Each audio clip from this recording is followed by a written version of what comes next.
Remember to tell me if you need healing. I expect you'll be in high demand if that's the case.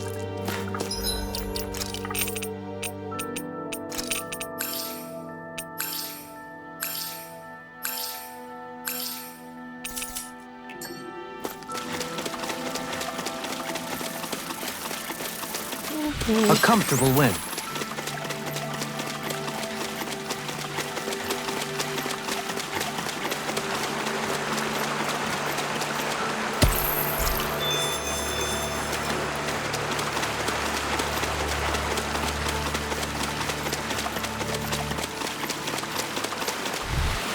My exploits are bearing fruit.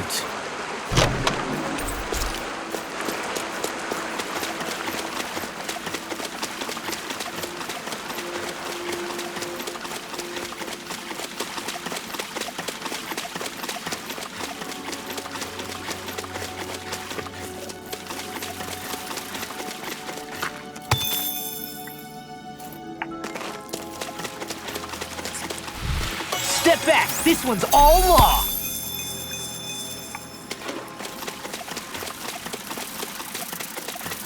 Let's keep our eyes on the prize.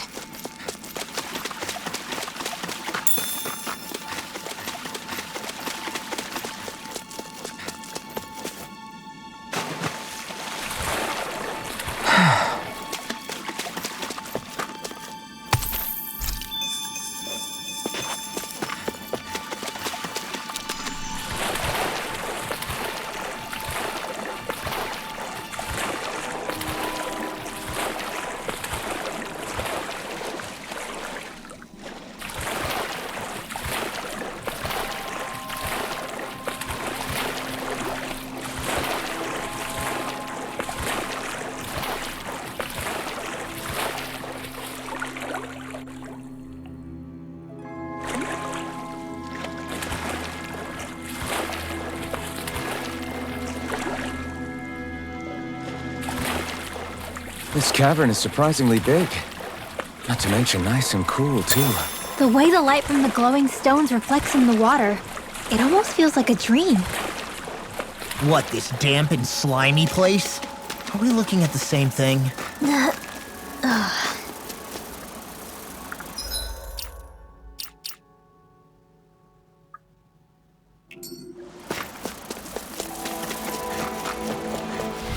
Looks like we got them all.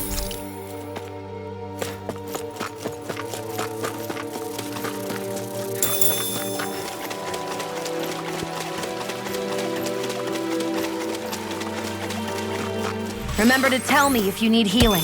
I expect you'll be in high demand if that's the case.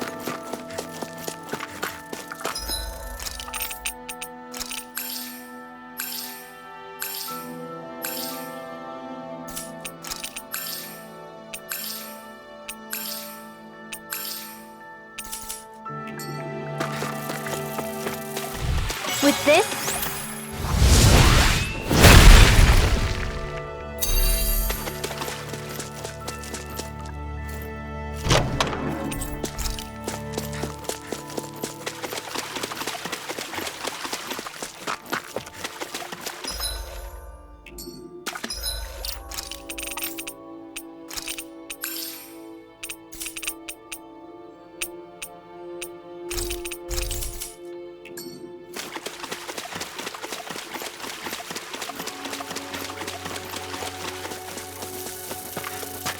Barely a blip on our radar.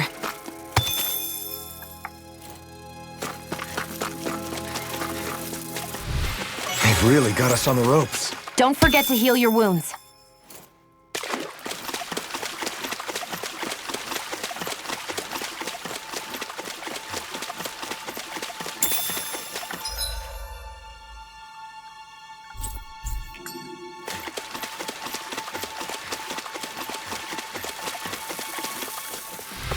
These bad guys really don't mess around.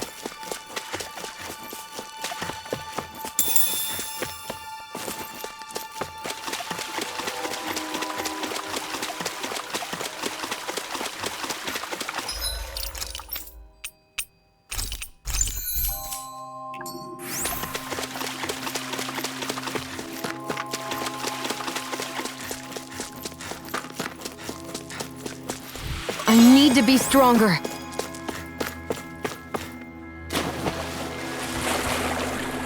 Is the blazing sword okay? A little water's not going to hurt it.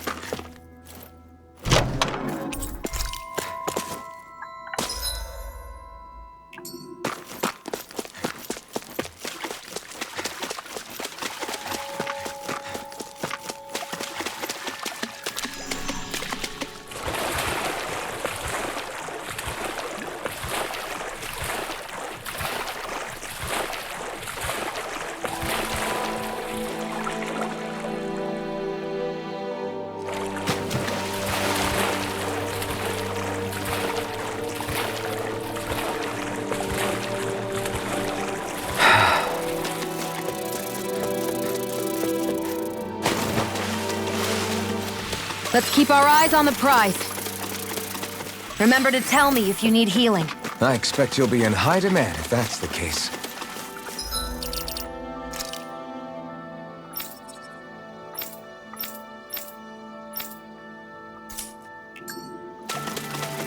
Done.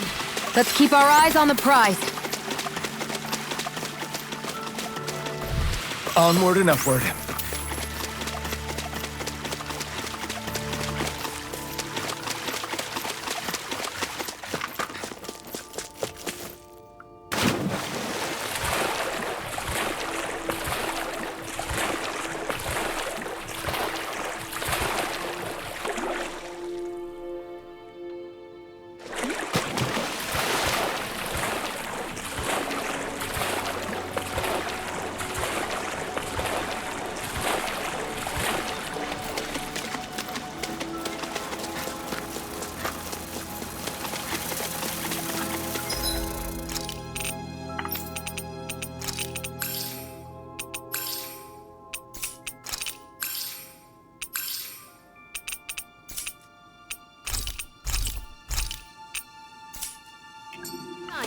Step back! This one's all law! My exploits are bearing fruit.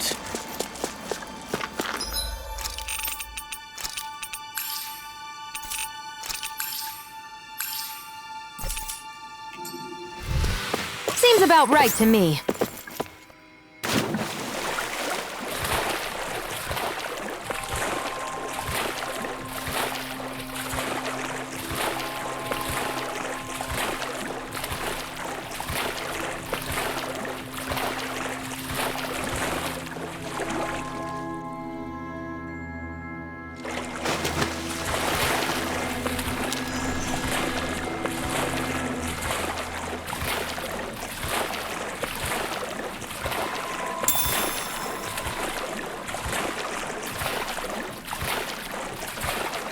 We should be able to cook here.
You can never be too prepared.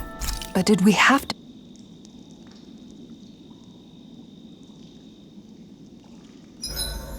Alphen, do you understand what's on the line here? What? The fish, Alphen. With all these Zoogles around, nobody can give them a good home. Namely, my stomach. Shion, we can't rush this. If there's a big-time Zoogle waiting for us, we've got to be prepared. You've got a point. We can't let some dumb Zoogle beat us. Not with these fish at stake. I'm pretty sure we're all in it to win it here. Shion, about that fight just now. Sorry about that. I was careless. I didn't come to criticize you. Just please take better care of yourself. You don't need to worry about me. In case you forgot, I can't exactly die anyway. It's like how you used to not care about getting beat up because you couldn't feel pain, and then I was the one to patch you up. It's the same thing. You're right. That is how I used to be. But this isn't the same. Then what do you mean? How is what's happening now different from what happened then? It's different now.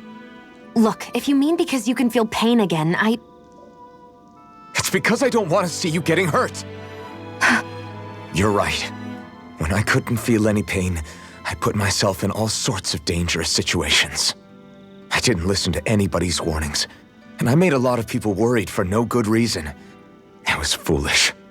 This isn't about you and me being able to take pain. I don't want to have to see you get hurt, Shion. It's too much for me to take. Is that a crazy thing to say? no, it isn't. And I definitely don't like seeing you get hurt either, Alphen. We can't expect our enemies to show us any mercy, but I will do my best not to throw myself in harm's way out there either. How does that sound? I'm sorry if I sounded harsh earlier. I didn't mean to. I just really want you to take better care of yourself. I will. At least, for as long as I can.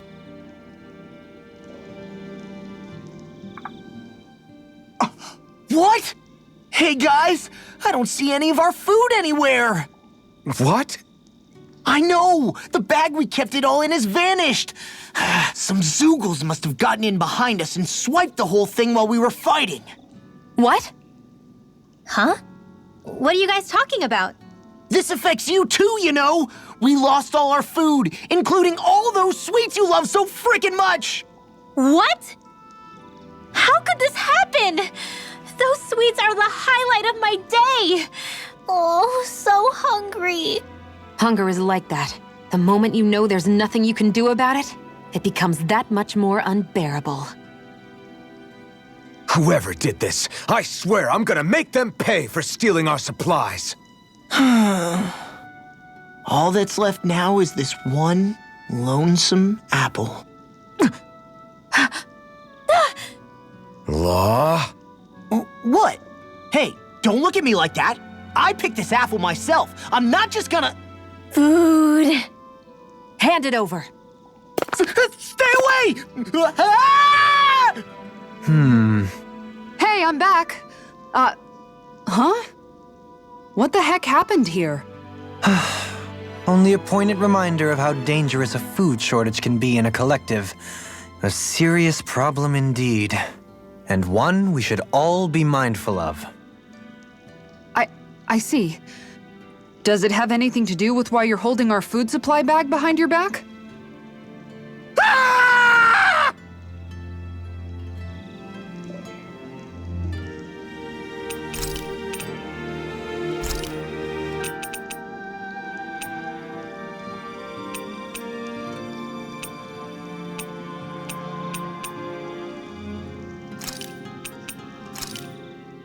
Good. This came out just the way I hoped.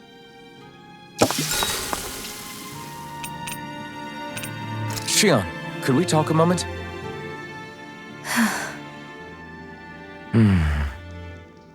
I thought you had something to talk about. I was waiting on you. Not really. Why? Should I leave you alone when I don't? No, it's fine.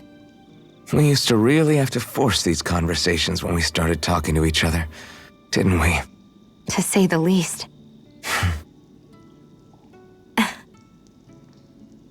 Hey, What is it? do you think you'd like to make something together? Make what exactly? Just if you wanna make dinner together. What did you think I meant? Huh? Dinner? Oh, dinner, yes. Yes, of course. Dinner. Right. What did you think I was talking about? No, it's nothing. Don't worry about it. Anyway, what did you have in mind? Well, do you recognize these ingredients? This is... Wait, is this? So you remember? That's right. We're going to fix the very first meal we ever had together. Although I remember it not being well received when we had it. You still remember that, huh? I'm sorry, Xian. I'm just teasing you, Alphen. I picked this recipe because it's easy to make, and I thought it would be a good choice for dinner, too. Anyway, let's get to work. With both of us making it, we should be finished in no time. I never thought we'd end up eating alone like this again. Just the two of us. Yeah, so much has changed when you look back on it. Well, I guess maybe not what we're eating, but still. No, I'd say even that's changed too, in a sense. Our meals are a whole lot better now. True. We've both come quite a long way in the culinary arts. That's not exactly what I mean. How do I put it? It feels like eating together is a lot more enjoyable than it used to be. Yeah, I get what you mean. Even after our battles are done, when Dana is saved and our mission is finished, we'll probably still be sitting down to dinner like this, night after night.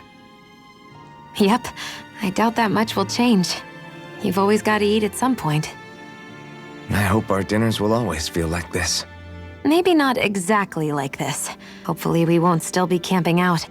Oh, no, not at all. I meant in a nice, warm house. One with a roof over our heads and a proper fireplace, instead of an open campfire. And real chairs instead of these logs. Nice plates and silverware on a big dining table. Oh, and a proper kitchen. That'd be nice too. And when it's time to fix dinner, we'll be in that kitchen. Standing side by side. Whoops. Looks like we made too much. I don't think we'll be able to finish all this. Yeah, you're right. I'll see if anybody else is still awake. I'd really hate to have to throw it away. Side by side, huh?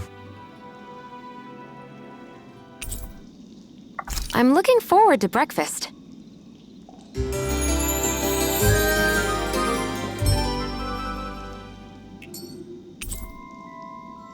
Did you get enough sleep?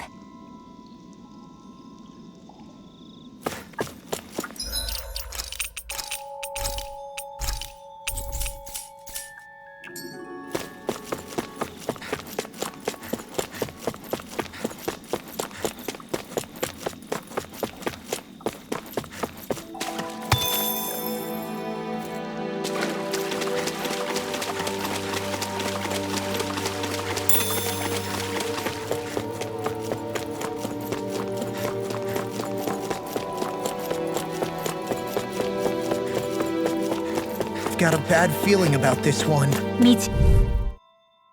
All right.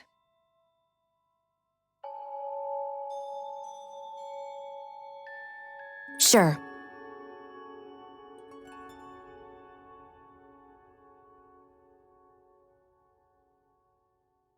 All right!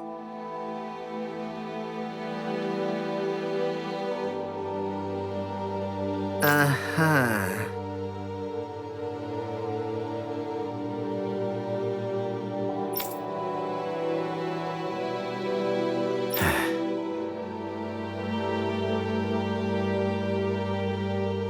Huh? What?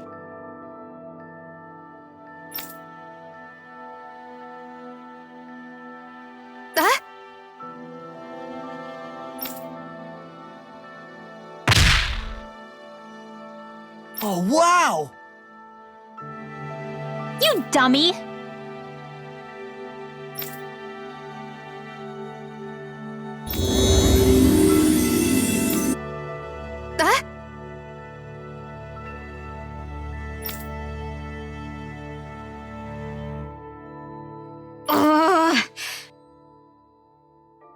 Good grief.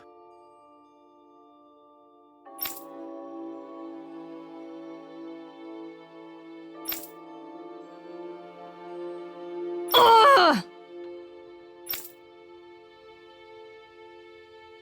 Ugh, I feel so gross and sticky after that fight. Tell me about it. We better hurry and get a bath and laundry going ASAP.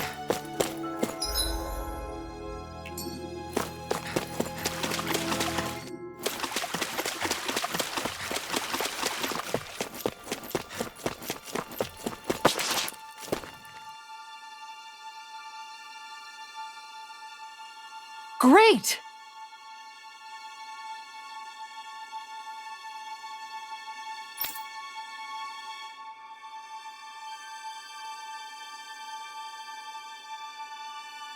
Yes!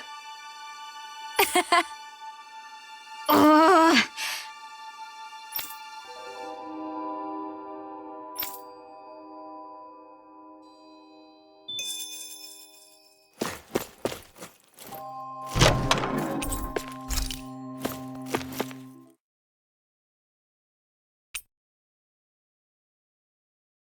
Now where might those fish be?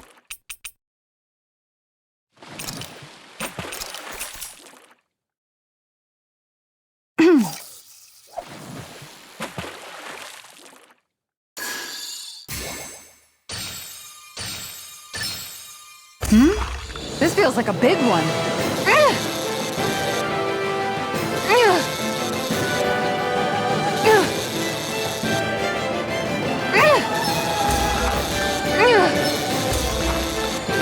I'll let you go this time. Yeah!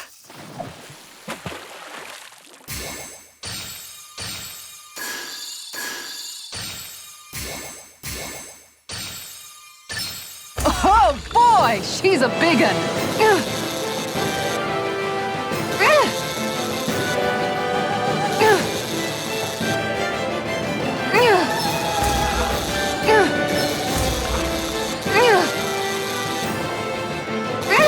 I'll get you next time.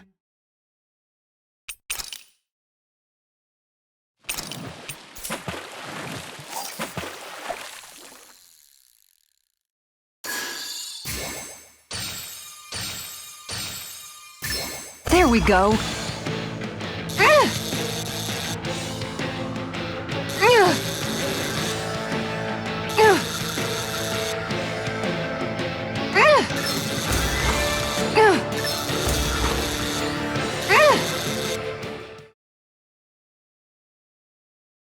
Well, that wasn't much of a challenge. You sure know what you're doing.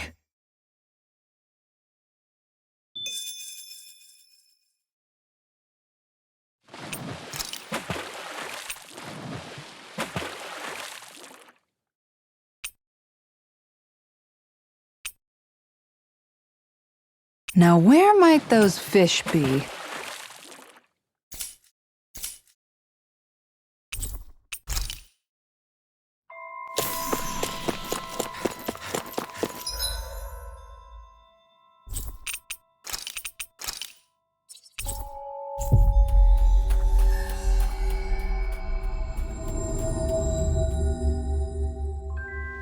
We've reached our destination.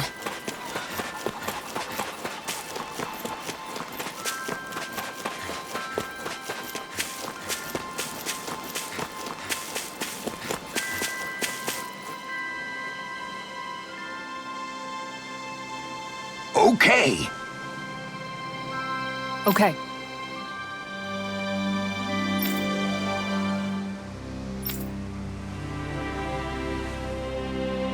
Good one. Ugh. Ugh. Good, good. All right! Good grief.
We have truly borne witness to a striking example of female determination this day.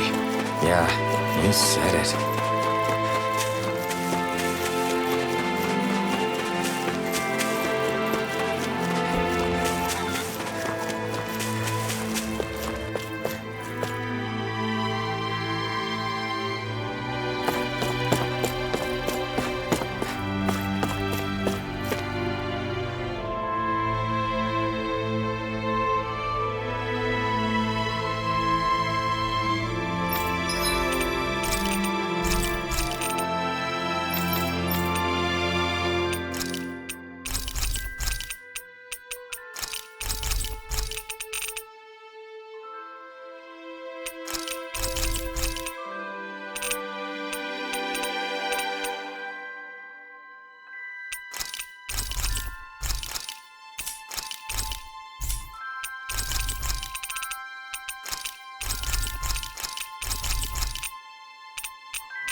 We've reached our destination.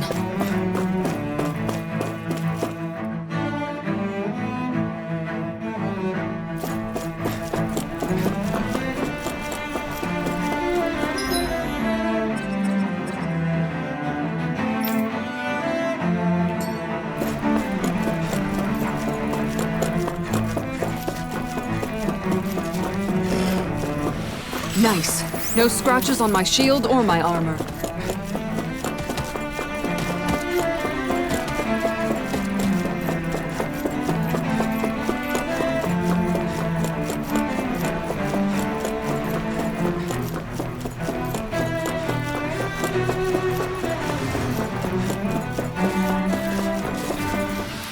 I'm practically unstoppable.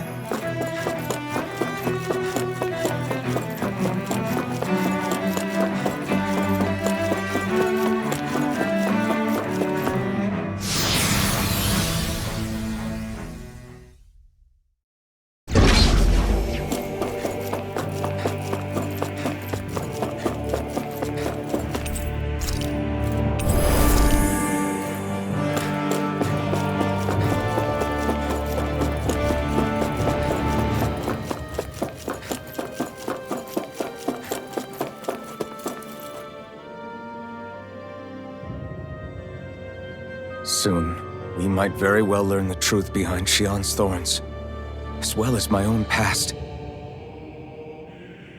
I have to be ready to face anything. But whatever happens, I'm determined to save Shion and Dana. Nothing I learn can change that.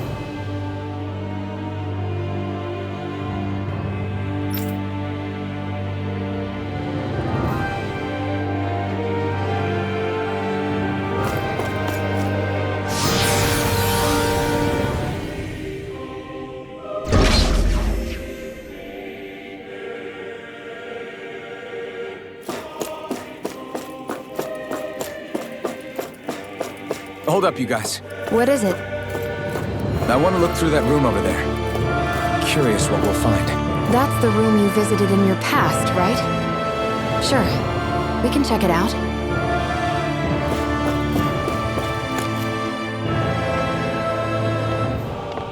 This looks like some kind of research facility. A laboratory secreted away in the Forbidden Zone. Why am I past being surprised at this point? Looks pretty deserted. Let's check it out. It might give us a new lead.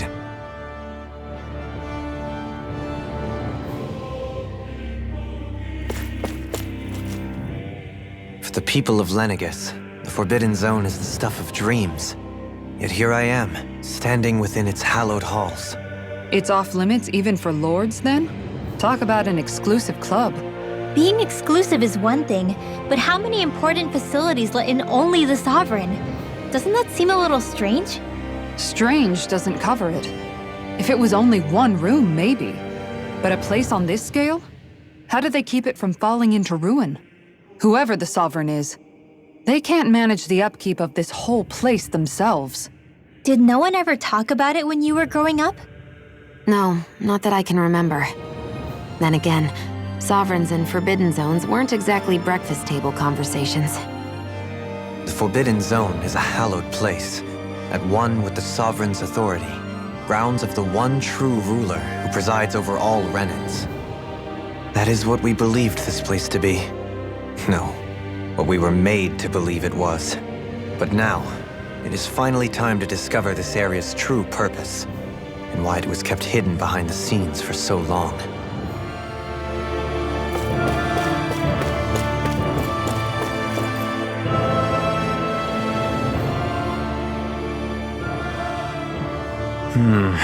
I think I can make this work.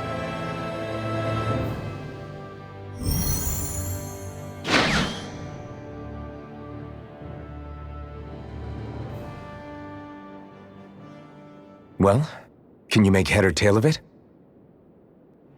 These are experiment records by the looks of it. Reams of them, dating back hundreds of years. Let's see. A composite being capable of controlling Danan astral energy so as to convert its molecular and elemental makeup. The creation of a governing central figure, taking the form of a Danan. Codename Sovereign. Sovereign! Wait, there's more. Research into utilizing force field crystals for the purpose of stable astral energy containment. That must be the Master Cores. With all this raw data, there's bound to be records here somewhere about the Maiden and the Lords, too. About the lords? Why would they be on there? Think about it. The Lord's crests are clearly of a piece with those of both the Sovereign and the Maiden.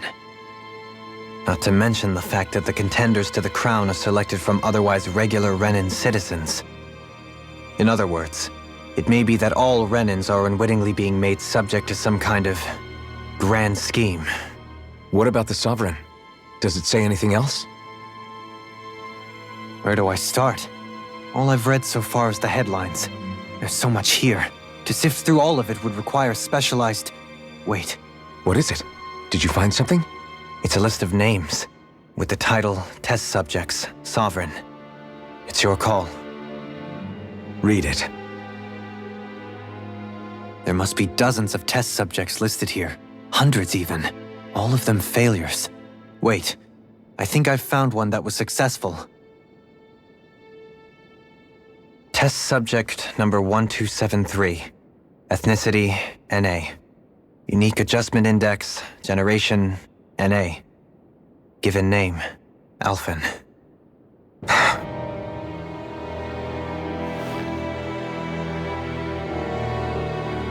They re-engineered me. Right here in this lab. Alphen. It's fine, really. What about the others? Was I the only one? Test subject number 10105. Ethnicity, NA. Unique adjustment index, generation, NA. Given name, Volron. Volron? But that means... He's only Sovereign because someone made him that way too. He's the last one. In 3 centuries worth of records, you and Volron are the only 2 subjects on whom the experiment was a success.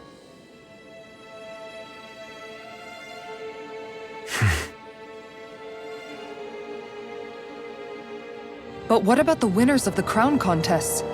Does this mean that none of them were ever crowned sovereign after all? Upon victory, the sovereign shall return to Rena and rule over Rena and Lenegis combined. When a new sovereign is decided, the outgoing monarch shall relinquish their post and live out the rest of their days on Rena. So we were told. But according to these records, there have only ever been 2 sovereigns, neither of whom had anything to do with the crown contest. It's all lies, including the part about the sovereign residing in Rena. The crown contest was never about deciding a new ruler. It must always have been devised for some other purpose. But even supposing that's true, someone must have been in charge for the past 3 centuries, right? If it wasn't the sovereign, then who was it? Crown contests have been held this whole time, in spite of the fact that there was already a sovereign. Me. Meaning that for the past 300 years, someone out there has to have been maintaining that lie. The same person I'm willing to bet is behind all this. The Red Woman?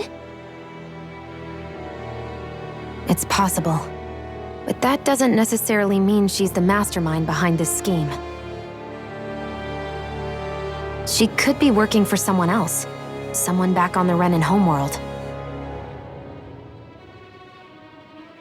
Either way, it's fair to say she's definitely involved somehow. What about the data records? Is there no other information that could help us? Not that I can see. Just file upon file of experiment results.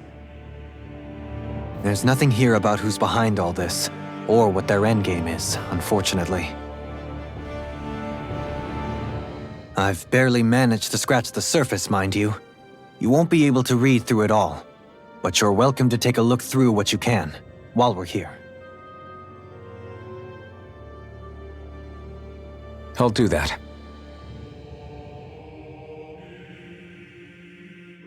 So this is where Alphen became the Sovereign, and Volron as well. The significance of this location would suggest... Hey, it looks like the terminals in here turned on too. We should look through them. They might contain valuable information. Only 2 sovereigns in over 300 years. So why has the experiment only succeeded twice in all this time? And if that's the case, why keep on doing it? Was there really no other way? Or could there be some other reason? Dohalim. Forgive me. Alphen. I'm fine. I'm just a little shaken, that's all. I knew what I was already, so it's not like it's a surprise or anything. But it's strange. I've got all this rage inside of me, but I don't even know who it's for. I'm scared that I'll put a face to it, just to have someone to blame. If that were to happen, then No. Then we'd help you fight it, before you ever got that far. Wouldn't we, everyone? Yeah, we wouldn't just sit by and watch you spiral out of control. That's right. No good can come from being consumed by hatred. If you ever start to lose your way, you can count on us to guide you back. To remind you where home is. And I would be happy to lend an attentive ear, should you ever have need. Thank you, everyone. I think I'll be okay now.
Naori,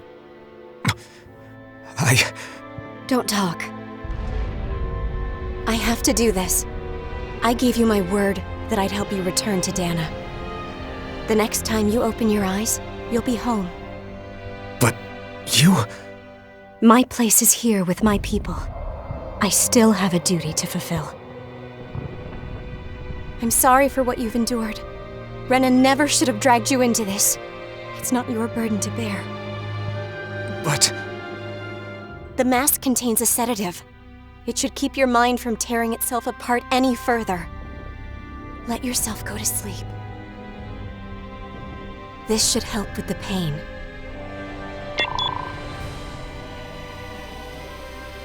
Time to go, Elfin. Farewell. Naori... His injuries are worse than I thought. Short-term treatment isn't going to cut it. I'll have to switch the healing pod to long-term hibernation mode. The chance of surviving hibernation's less than 10%? And worse, long-term use of the mask carries a high risk of damaging his mind and nervous system. But...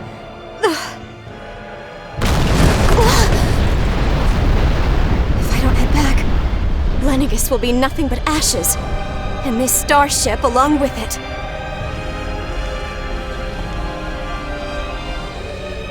I don't know if I can fulfill my promise to you, Alphen.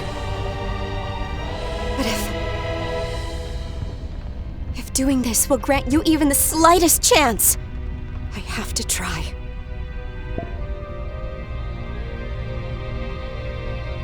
I hope it's enough.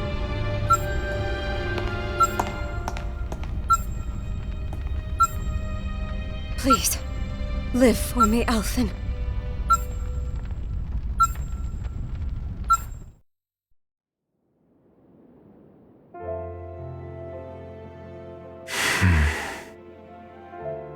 That vision. It must have been from when Naori helped Alphen escape Lenegis. She sure went above and beyond the call of duty. Even with Lenegis crumbling down around her, she chose to stay put with her people. So that's why you lost your memories and sense of pain, and why you were asleep for that whole time. It was all the result of one agonizing decision Naori made to save your life. Yeah. If it weren't for her, I wouldn't even be alive today. I owe her everything. More than I could ever hope to repay. Now that you know how she felt, how do you plan on honoring her wishes? She kept her promise. If the Renan people she fought so desperately to protect are at risk from a malevolent force, then I owe it to her to carry on her fight. Naori was the one who put that mask on me, and made me Iron Mask. She did it to prevent your soul from tearing itself apart. She knew you might lose your memories and sense of pain as a result. But more than anything, she wanted you to survive. And you did.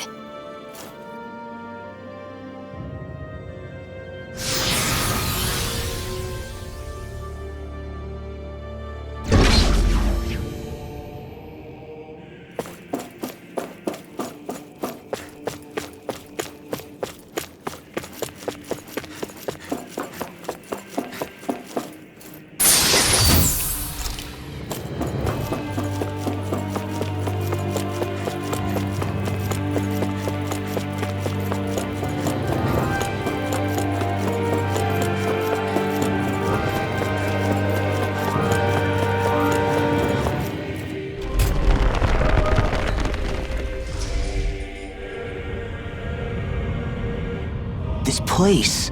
We've seen this in one of Naori's memories. Of course.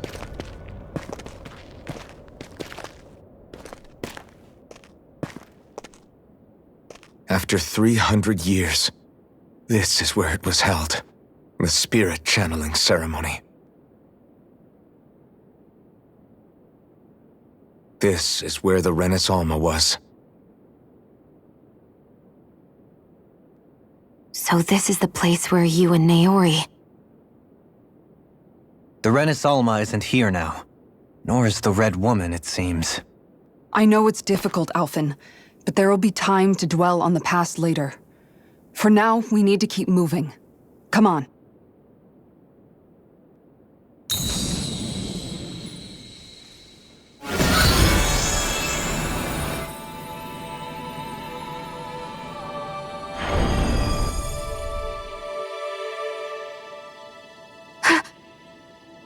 Naori.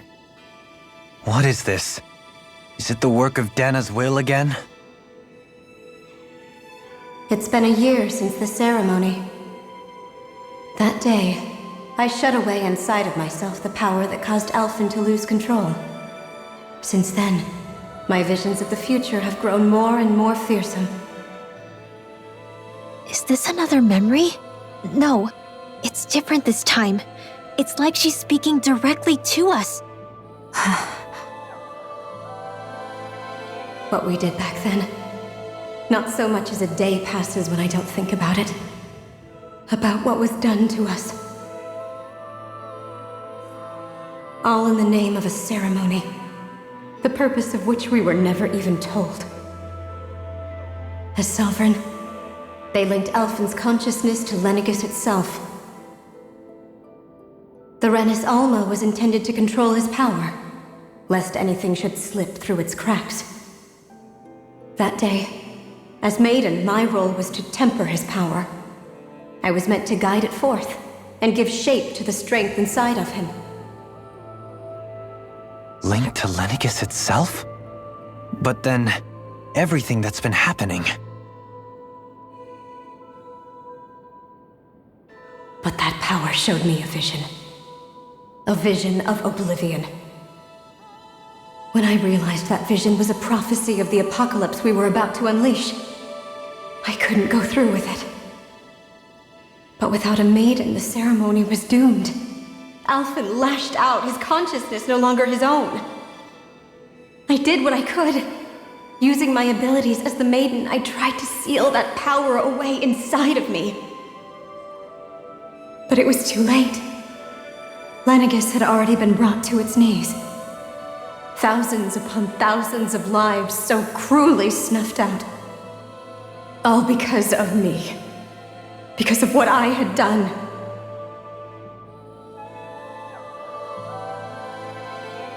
With the destructive force now slumbering inside of me, I knew I had to find a way to dispose of it.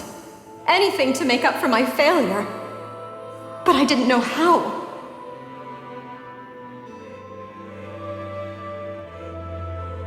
Especially since that power was astral energy itself.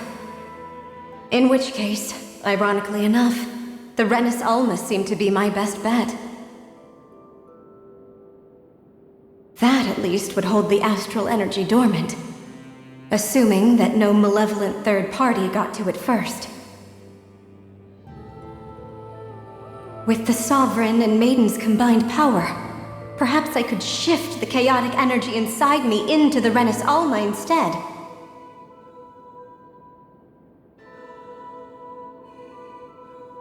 That's what I hoped, but alas, it was not to be. The Renis Alma was lost, and Alphen the Sovereign was in a starship bound for Dana. My only choice was to seal away the destructive force inside of me using my powers as the Maiden, to buy the world what little time I could. The time needed for a new Renis Alma to be crafted, and for a new Sovereign to appear. Even if by doing so, it meant I would be passing the curse on to my descendants as well.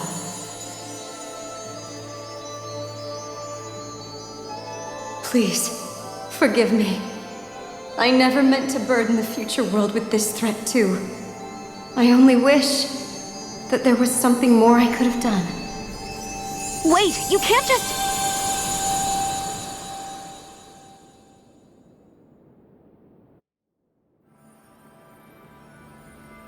Naori. That message just now, was it directly from Naori? Or was it the Danon voice speaking through her?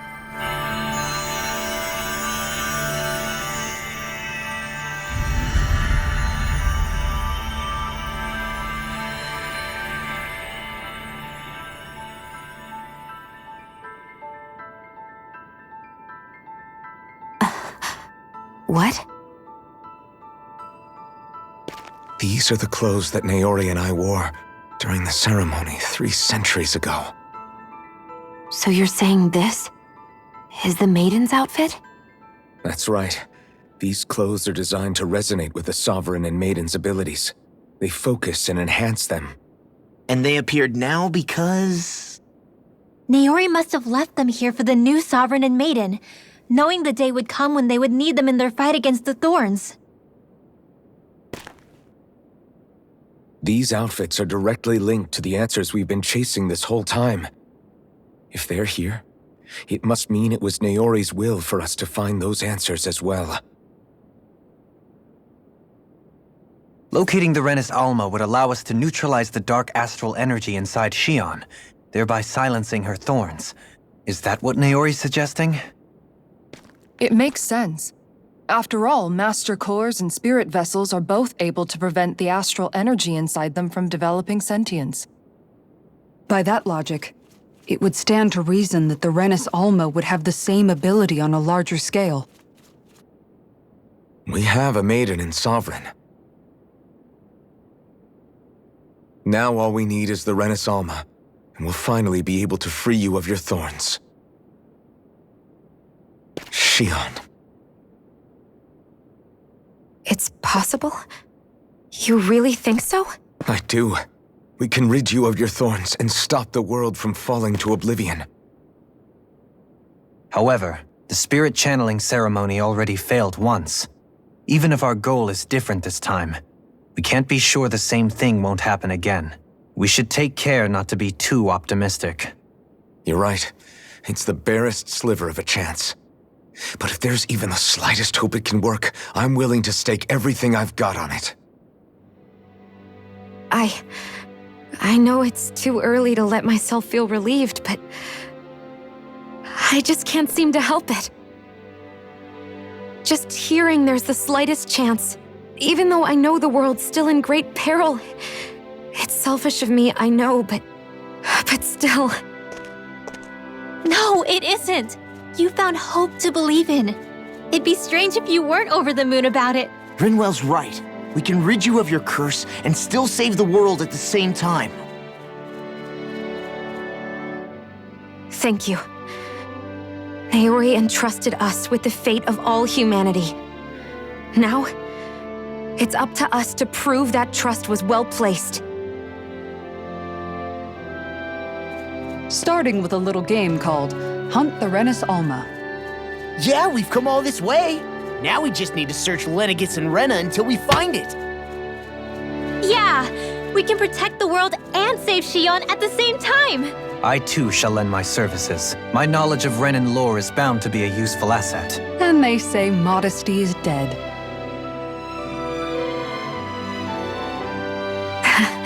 Miracles just seem to follow wherever you go, huh? How do you know it's me they're following? We're all in this together, Shion. You included.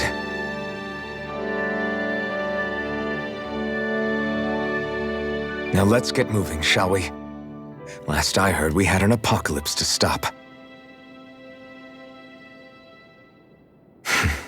Thank you, Naori.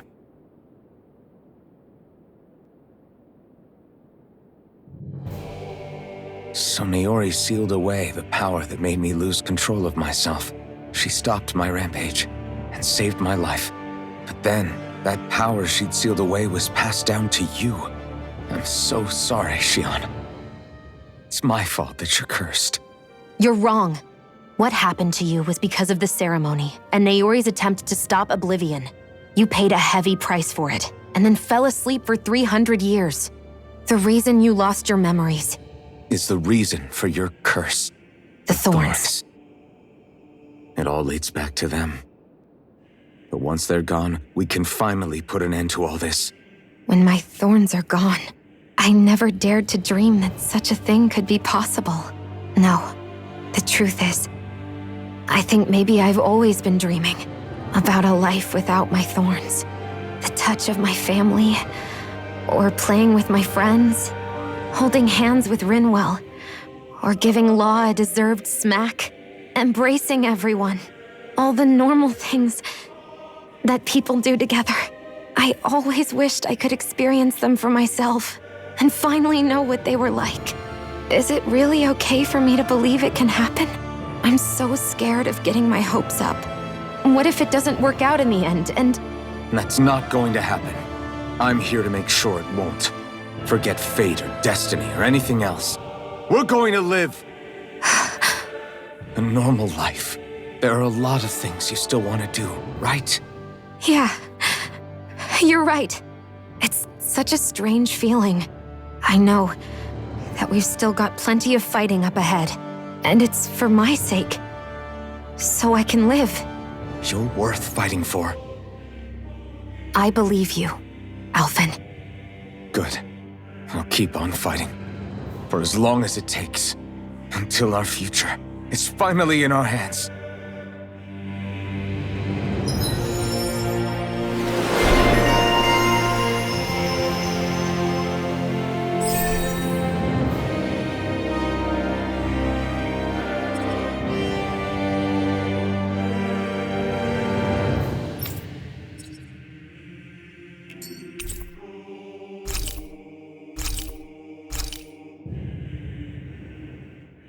Sounds like this Naori chick had quite the big heart.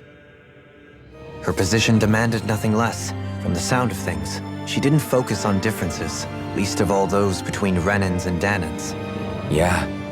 It was Naori who first showed me that such a thing was even possible. And then she saved my life by sending me back home to Dana. Not only that, but she willingly stayed behind on Lenegis for the sake of her people. It sounds like she was quite the hero, all right. A truly caring person. It's as if walls meant nothing to her. The ones separating the Renans from the Danans, or herself from others. She had no need for them. Which basically meant that she never had anything to break down in the first place, huh? Yeah. I think you may be right about that. You inherited that legacy. Her wish for the world. Don't I know it? She's kind of like a lodestar guiding our way, showing us what we can aspire to.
That's quite some door, all right. This might finally be it. The heart of the beast. We'll find the Renis Alma and the Red Woman inside, right? After everything we've been through to get here, they damn well better be. We'll probably be needing you to open this one for us, Sovereign. Go for it, Alphen.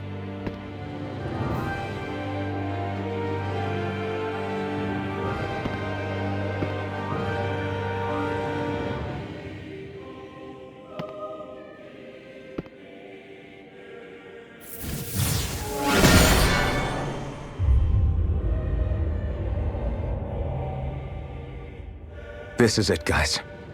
Time to see what secrets are in store.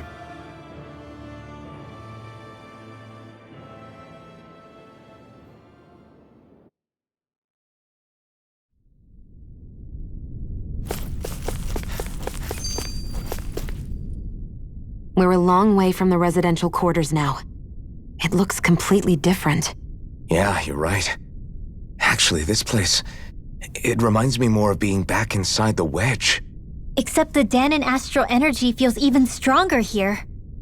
In a portion of the city reserved purely for the Renin Sovereign. Maybe he just has strange tastes? This place looks like it has been here for quite some time now. If its design were a matter of personal preference, we would be talking from centuries ago. Or perhaps even further back. Still, this isn't the sort of decadence of taste spoken of in artistic circles. So what is it then? Hold up, decadence? Artistic circles? When a preference is indulged to its extreme, it descends into kitsch, eccentricity for the sake of it. I'd be happy to illuminate you further. That depends. Does it involve you buying me lunch? The void that art fills isn't the stomach, it's the soul. In that case, I'll let you know the next time my soul starts to rumble. Now all we need is something to fill up the void inside your head. Shut up!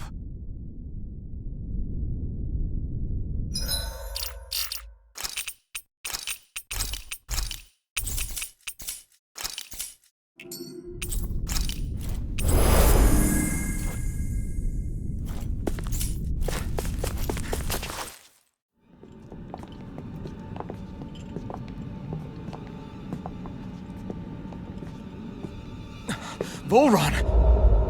He really was still alive. And there's the Renis Alma. Then, is this another spirit channeling ceremony? Wait, though. Something doesn't seem right here. Once more, the powers must be united. Born from the fires of chaos, the world does seek its rightful state. All must be sacrificed in the heart of Rena, at the shrine of the true sovereign. What has happened to him? He's lost himself, reduced to a mere cog in the machine. Hey, look! Over there! Isn't that the Maiden's crest? Can it be that this entire chamber is meant to act as a substitute for the Maiden? It looks like it's still running, but are we already too late to stop the ceremony? If that's what caused Lenegis' transformation, then the purpose of the ceremony must have been to drain all the astral energy out of Dana. But for what purpose? What could possibly need astral energy on that sort of scale? I don't know. But whatever it is, I'll bet it's connected to those visions of oblivion. Regardless, we cannot stand by and let them steal Dana's energy. That said, we should retrieve the Renis Alma. Because right now, we need that most of all.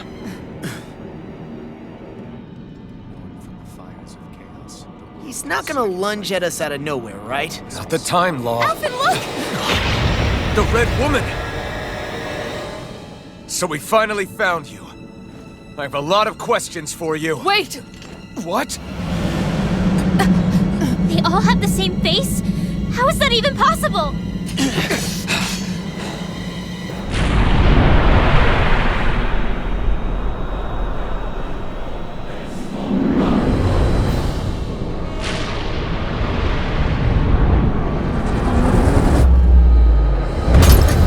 What is this? Who the hell are they? It can't be. Are they even people? It's hard to know for sure, but I think they're the true rulers of Rena.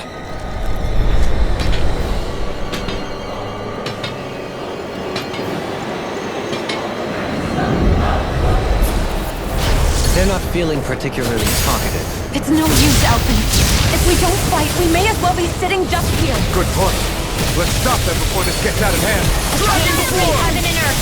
This one's mine. Away from the lightning! Explosive ring! I'll try you with a shot! Dance on the wind! Break it! No further! It's over!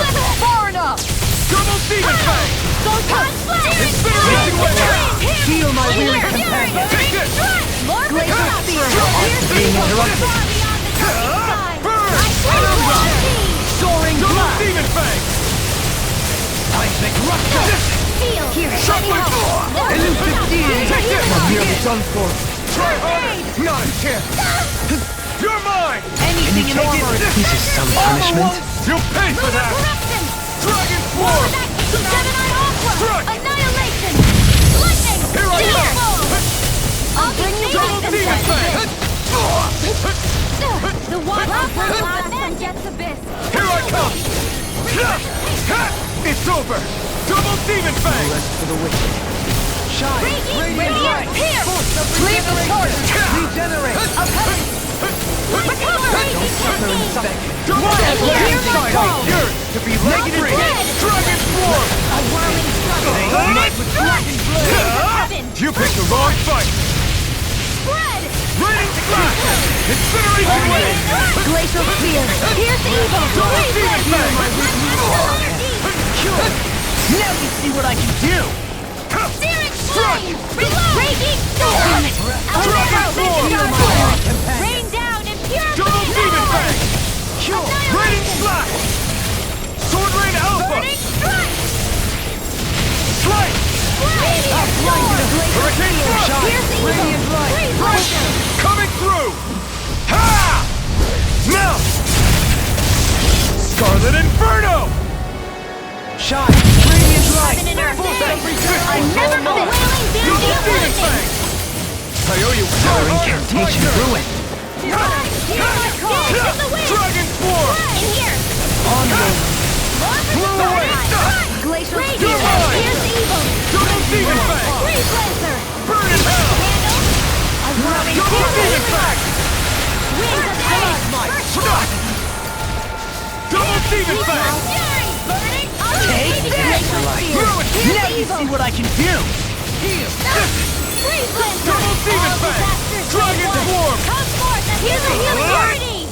First aid! Maelstrom! I can do this all Double day! Demon Fang! Lunar corruption! By the power of all! Feel my weary companion! I couldn't make it in time. You're mine! My astral attack! Malevolent! Archaic waterfall! Glacial Spear! Pierce Double evil! Demon Fang! Freeze Lancer! Breath of life! Double Demon Feel my Fang! weary companion! Lightning If it's in the sky, it's mine! Hurricane Radiant light! Explosive Ring! Regeneration! Double Demon Fang! It's in your hands. A wailing banshee of lightning! Take this! This one's mine! In Ha! here! I'll be safe again!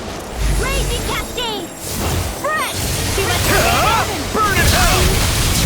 Dragon! Stay away from my friend! Everlasting dust! Eagle Ray! Armor won't save you! We require a hand. Double Demon Fang! I'm not done! Shine! Double Demon Fang! Regenerate! I owe you one. No! Can't hear! Allow me to help you. Double Demon Fang! You're mine! Raging I'm storm! not done! Let me help! Celestial You're Hurricane! mine! Ice prison! Sword Here Red goes! Spear! Hurricane Thrust! Rising! Shine! I'm not done! Light! Force of regeneration! Double Demon Fang! Crossblade! Double Demon Fang! No escape! A wailing Struck! banshee of lightning! Then go back! Armor won't save you! Double Demon Fang! Heal my weary companion! Shine! Radiant light! Take this! Regeneration! Regeneration!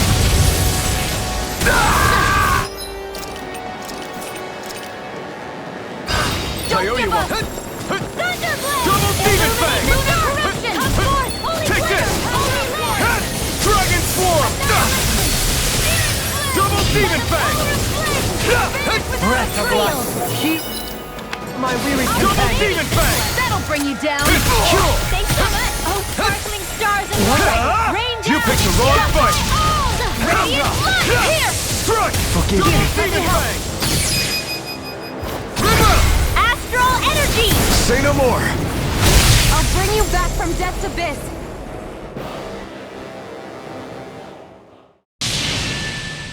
Surrender! Fighting is useless now! Do you think it's really over?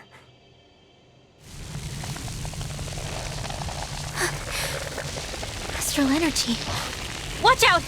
They've got something up their sleeve!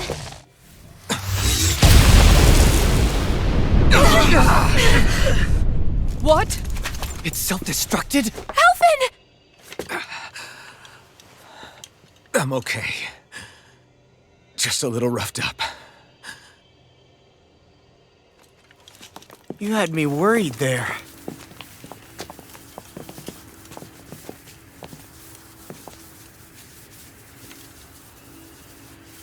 Who said you could touch that?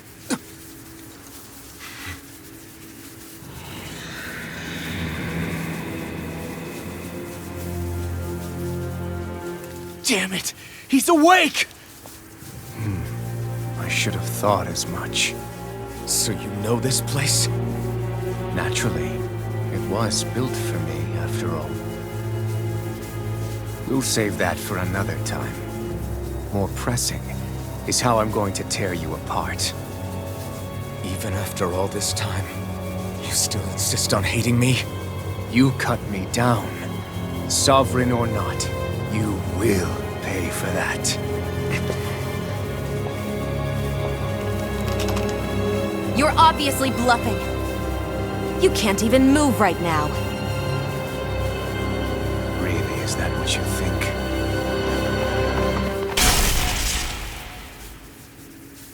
Did you really think that such a petty device could hold me? Are you going to claim it's because you're a ruler? Be it sovereigns or lords. In the end, they're all titles given by someone else. Plus, what kind of ruler would spend all his time chasing Alf, who happens to be another sovereign? Idle prattle. I proved my worth and the Sovereign's powers were granted to me. Were they really? We already know the title of Sovereign doesn't denote royalty. It is but an overblown codename for those with a designated part to play in these proceedings. You mentioned before that you were not the only one stolen from Dana, correct? Yeah. There were countless. And every one of them besides me died. All of those failed experiments, and they still kept going back to Dana. There must have been some vital reason their subject had to specifically be a Danan. Then there were the records we found in the library, for you and Volron. They were logged 300 years apart, and yet the data they took from you was exactly the same. Which leads us to a single conclusion. Then you mean Boron was kidnapped just like Alvin? But then he became a slave from Dana. Just like us. Isn't that right, Volron? So he posed as a Renin and caused all that suffering to his own people? How could you? If you knew the pain of being a slave, why would you inflict that upon others? Renin and Dana are meaningless distinctions. Me and everyone else. That is all that matters. I will stand above all others and take what is rightfully mine, starting with this.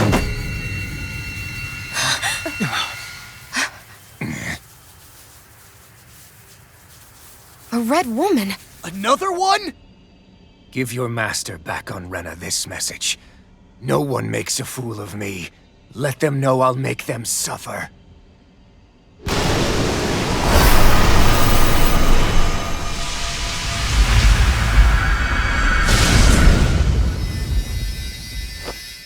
Don't do it!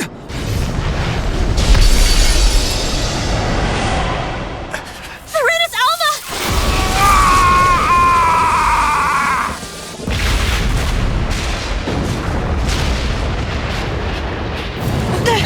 It's too late! You can't stay here! We need to go! Alvin!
your shadow no matter where you try to run. Let's go.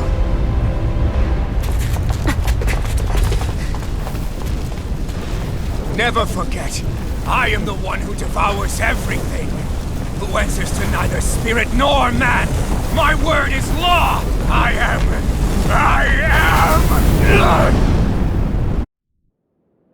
Are you two okay? Yeah, we'll be fine. Is Volron... have we finally seen the last of him? We can but hope. Those red women. What the heck was their deal? Could they be the ones behind all this? The same ones who put those soldiers in Faria in a trance? What, those brainless things? Either way, they've done a runner with the Renaissalma. Damn it, that's the second time now! Whatever's stolen from us, we'll steal it back. The future's ours to protect. And right now, those things are what's standing in our way. We can head them off at Rena. Did you say Rena? Volron mentioned a master of theirs holed up in the motherland somewhere. If that monstrous form's their true identity, I shudder to think who they take orders from. Yeah. There's a good chance it's not human. That's for sure. So this thing over on Rena, that's what's really behind all this, huh? They have the Renaissalma in their grasp already, so it's unlikely they'll have cause to return to Dana. I agree that Rena's our best shot. Then we're agreed. Let's head back to the starship. But seriously, I was not expecting Volron to actually be here. He seemed to care not one whit about Brennan's or Danan's. Yeah, and not in a good way like with us. I didn't see that coming about Volron. As for those red women, to think they were monsters all along. Tell me about it. One minute they look perfectly human. Next thing you know, they're not actually human at all. They definitely weren't Renan or Danon. I'm not even sure language would get through to them. So what were they then? Human Zoogle hybrids? Is the most terrifying thing anyone said all day? How about you, Shion? Dohalim? You ever seen anything like that before? No, never. However, if they're the same as the red woman we've seen with Volron, I think it's safe for us to assume they understand our language at the very least. I had just so much I wanted to ask them. About Rena, and Shion's thorns. Unfortunately, they blew themselves up before we got the chance. Why would they do such a thing, though? To take us with them? Or in order to keep something hidden? Both sound plausible to my ears. They took off with the Renaissalma too, remember? Yeah, they did. And the next time we meet them, we're going to make sure they tell us everything they know.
may be a touch beyond our depth.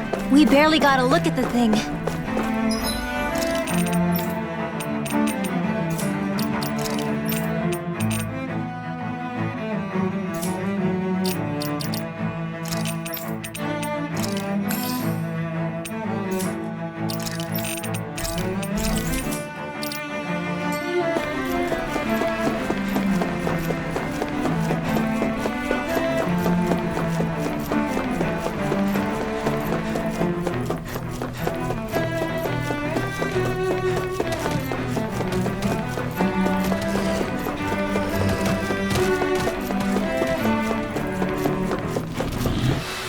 Don't get careless.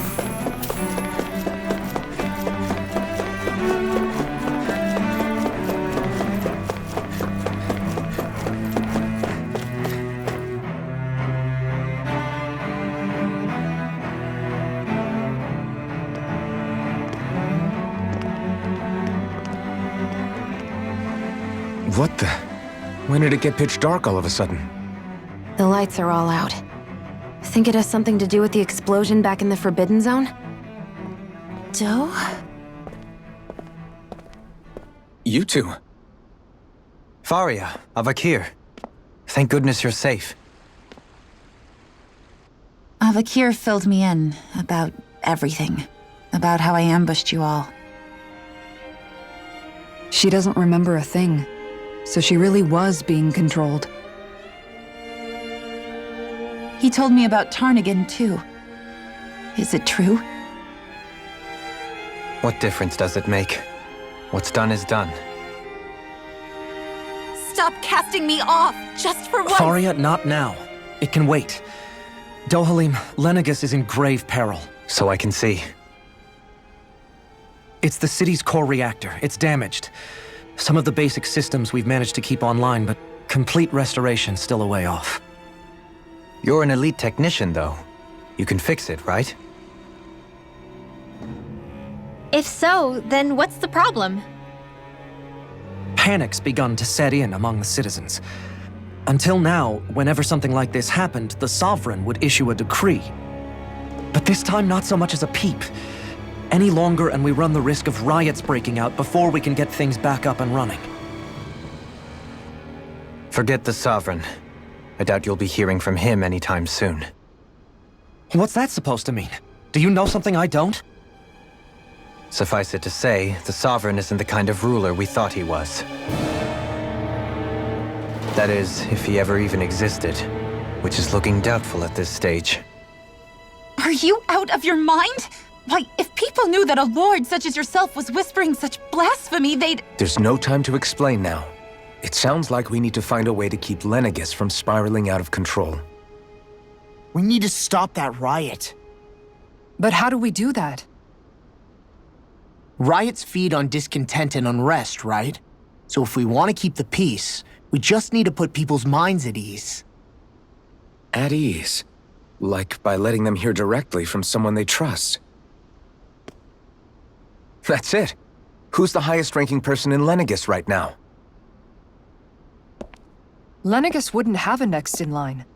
After all, you said the Sovereign rules over everyone directly, right? Correct. The closest thing to an authority figure would be a lord. And the only one left is... Ah, very well then. Avakir, you mentioned a few facilities were still online. Which ones? Why hasn't the Sovereign said anything? Please, won't somebody explain what's going on? Is it over? What's going to happen to all of us? Heed me now, fellow Renans of Lenegus. It is I, Lord Dohalim Ilkaris of Elda Menancia. Look, up there! It's Lord Dohalim! Hold on! He should be in the crown contest! Shouldn't he? Why isn't the Sovereign talking to us? The Sovereign is seeing to other matters right now. In my capacity as Lord, I speak to you in his stead. You're afraid, as people so often are when faced with the unknown. I hope you'll allow me to put your fears to rest. The city's core reactor has experienced a malfunction. However, we have our top engineers attending to the matter, and things will soon be back to normal. I know that you feel abandoned, perhaps more scared and alone than ever before. But I ask you all to keep one thing in mind. You are Lenegus, not the Lords and Sovereign. The solidarity of its citizens is the mortar that holds it together. If we don't allow ourselves to be distracted by our differences, if we put our hearts and minds together and stand as one, I am confident we will find new hope. I would be honored to stand with you. Not as a person of loftier rank, but as another human being among many. I hope that you'll lend me your strength, for if we can persevere as one, I know a bright tomorrow awaits.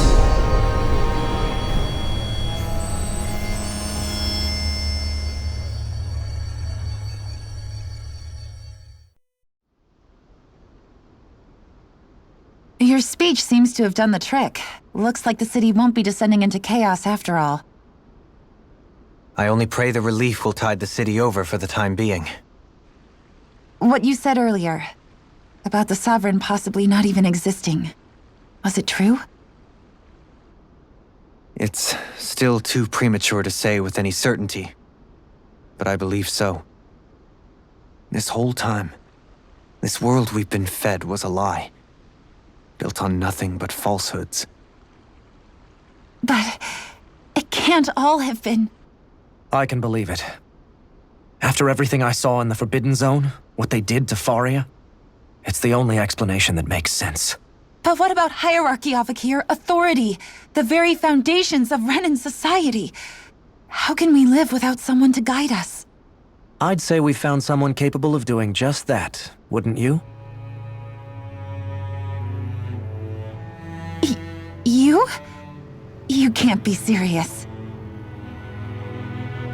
I have business I must take care of first. But once everything is over, I shall return. But not as your sovereign, nor as a leader the likes of which the people here are used to, I think. But how else do you propose to rule? I'm not sure yet. All I have is a feeling that here in Lenegus, a new dawn is on the verge of breaking. One in which people won't be judged by birthright or on the power of their astral arts, but on other things. More important things. Things like, oh, I don't know, musical talent, for example. When I bumped into you after all those years, I said you were no different. But I was wrong. Truth is, you were always different. I feel like maybe now I can finally begin to accept Turnagain's death.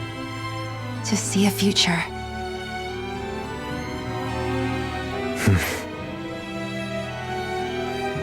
You go finish whatever it is you've got to do. I'll hold down the fort here in Lenegus till you get back. Thank you.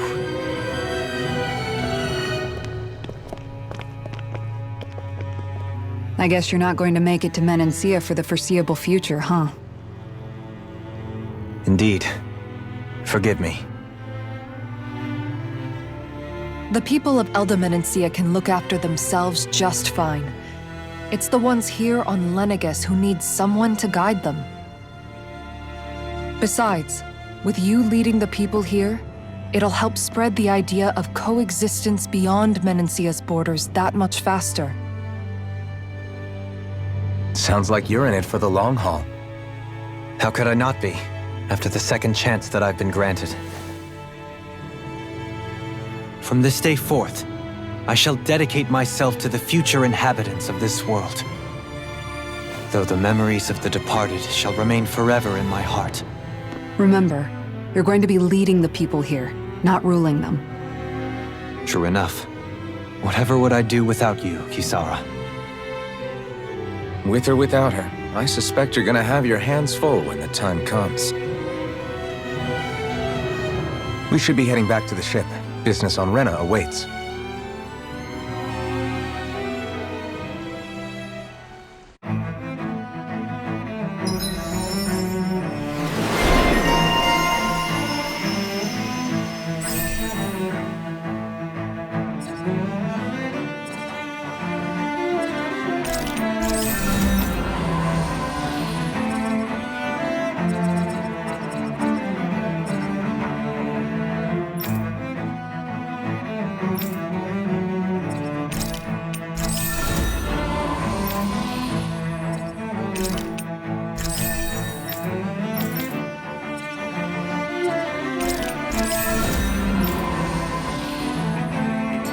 Looks like the people of Lenegus can rest easy. I couldn't have done it without your words of encouragement, Law. Hey, you're the one who made the speech. I think everybody can share the credit here. In one sense, when all is said and done, perhaps I have been a slave this whole time too. You, a Renan Lord? How do you figure that exactly? I was complicit in the Renan system, bound by its values, resigned to being swept along, without the resolve to take a stand. And when I realized the severity of my mistake, all I longed for was punishment. A lord. And yet my first instinct was to place my fate in the hands of others. I think I can relate. I couldn't stand watching my people bow and scrape their way through life, but I didn't know what else I could do about it either. The ability to think for yourself and be your own master. That's what separates a slave from a free person. At least, that's what Law's dad Zephyr used to say. Zephyr taught me how to fight. But in doing so, he also taught me how to live. Even if it means stumbling along the way. If it's on a road of our own choosing, free of regret. Why, that's the road of freedom. Or, to put it another way, so long as his heart is compromised, even the loftiest of kings is no freer than a slave. I think I finally understand now. This Zephyr character sounds like he was a wise man indeed. I only wish I could have met him. There's just so much I wish I could ask him, especially now. I wonder, have I been correctly carrying on the torch that he passed to me? How long have you known? Known what? About the darkness I carry inside me. You seem to have been aware of it for quite some time now. Why ask me now? What does it matter? But yes, I have. I've pretty much known that something was gnawing at you ever since we left Menancia.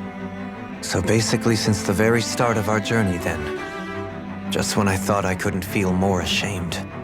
Leave the past where it belongs. We have no need for it now. You're forging ahead. That's what matters. If my brother could see you, he'd be proud. Not as proud as he would be of his sister, I'm sure. Well then, just as well it's not a competition, huh?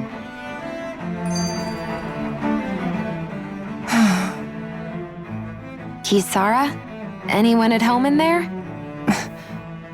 Sorry. Did I look distracted? Among other things. To be entirely honest, I couldn't tell whether you were smiling or frowning. You were thinking about Dohalim, weren't you? That obvious, huh? I was just thinking how good it is to see him moving forward at last. It was always so infuriating, knowing how capable he could be if he just put his mind to it. A prisoner trapped in a cage of his own self-doubt. But now, he's finally beginning to spread his wings. I'm happy for him.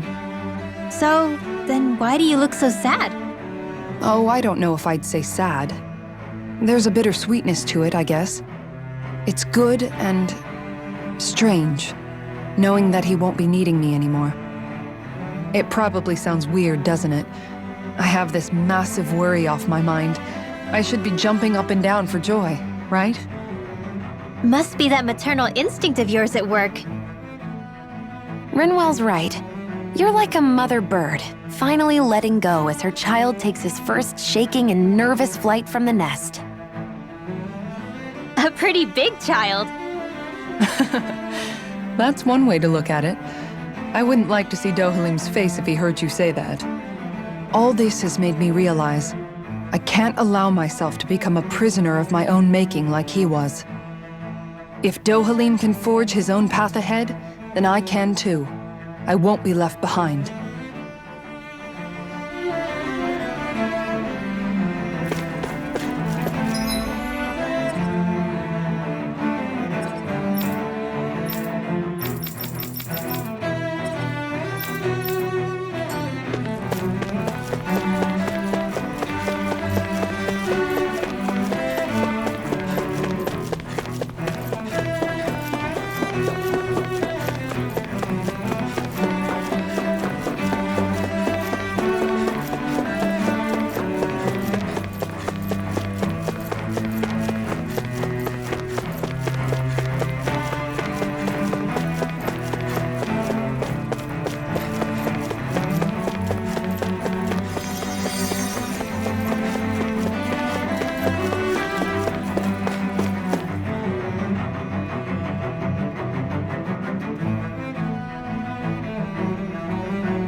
thought we'd find answers on Lenegis, but we just ended up finding more questions. You can say that again. And now we have more problems to fix, too. Like figuring out how to reform Lenegis. That can wait for now. We've got more than enough on our plates to deal with as it is. Like figuring out who's really running the show on Rena. Yeah. Which is why we're going to the Renan homeworld. All the answers we've been looking for are on that planet. The person responsible for all this. The Red Woman and the Renaissance. The answers have to be there. Are we prepared to finally find them?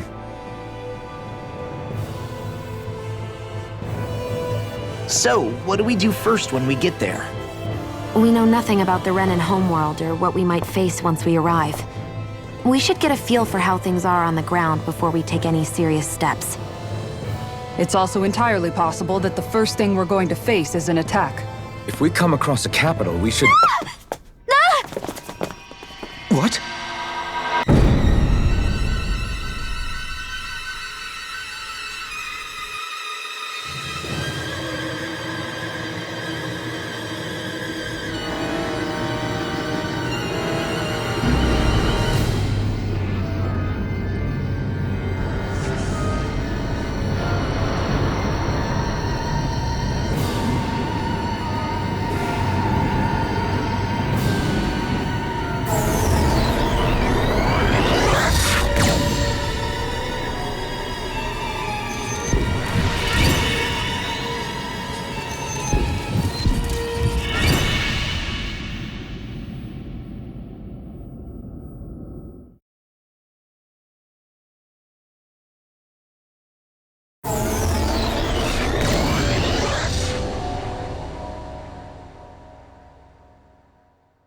Damn!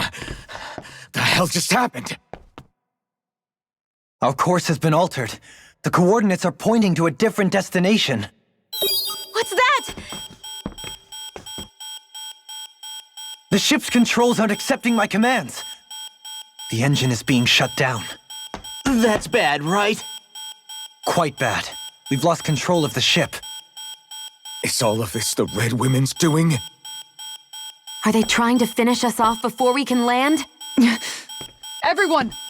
Look there!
A flower blooming out of Rena? But that flower looks like it's absorbing all of Dana's energy. And it appears Lenegis is serving as a conduit for that energy to reach here. Could that have been its true purpose all along? If that's true, do you think the people back on Lenegis are all right? We can only pray that they are. Damn it! Haven't they taken enough already? When is this going to end? Flower of Oblivion.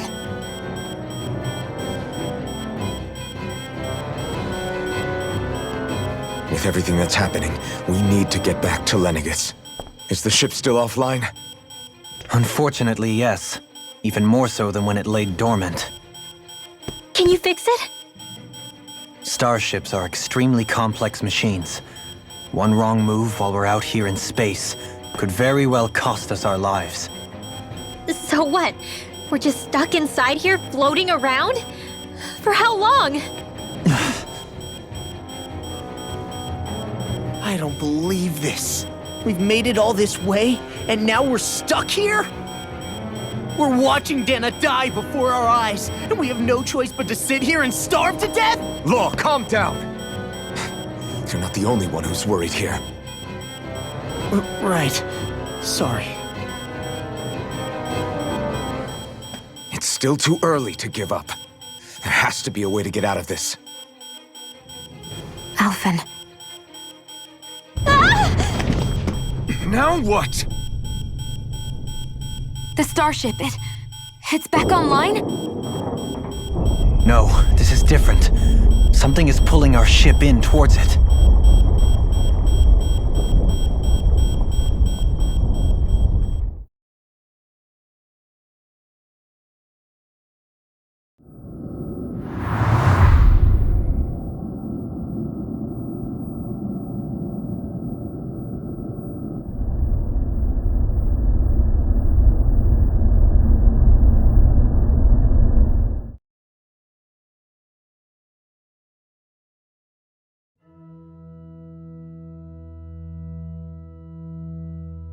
We managed to get moving, but where are we?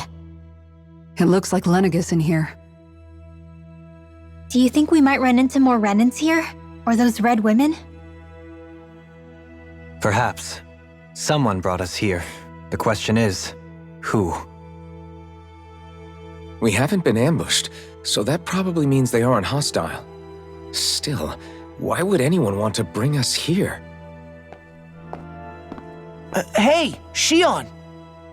If they wanted to attack us, they could have done so while we were back on the starship. We should see where this path takes us.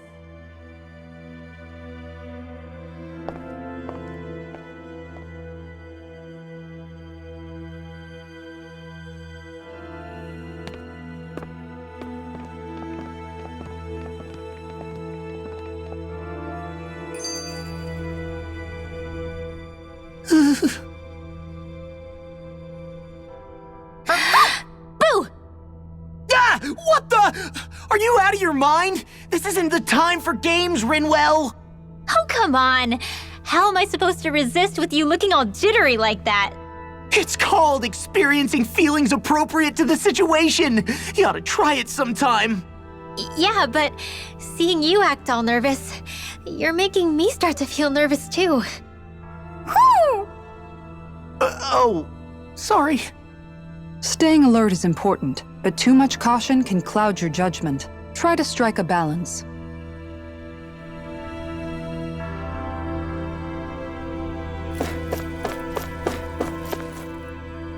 I still can't get over what we saw happening outside the starship. Yeah, our planet's really not doing too hot right about now. I've only ever seen Rena from the surface of Dana, so I figured it was just another round planet like ours. Still though, I never would have imagined Rena actually looked like that. And what's the deal with that giant flower coming out of it? Beats me. I have absolutely no clue. It's so surreal. It looks like a broken egg or something. Rena and Dana. We were taught that both worlds were spherical bodies that floated amongst the stars in the heavens.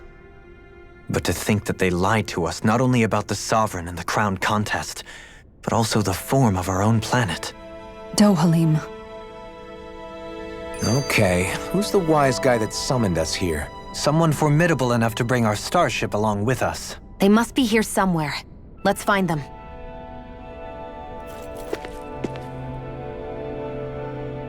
That beam of light joining Dana and Rena. It was the Renan side that it first came from, right? That's what it looked like. And then the Danon side responded. Perhaps it was some kind of directive from the Renan homeworld? To reawaken the Wedge and Lenegus? Which would mean that whoever's behind all this is on Rena after all.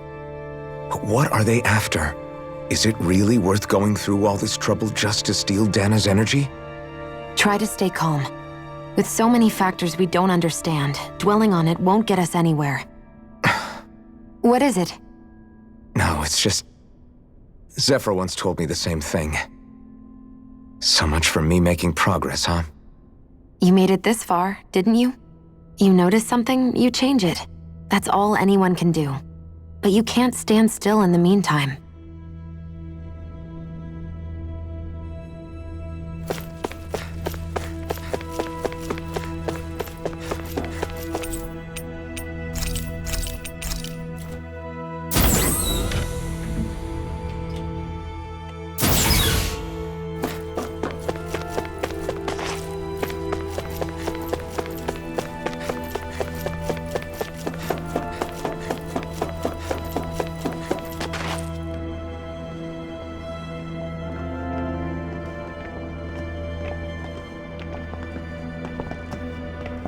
This place looks a lot like that room we saw back in the Forbidden Zone. Huh? What's that?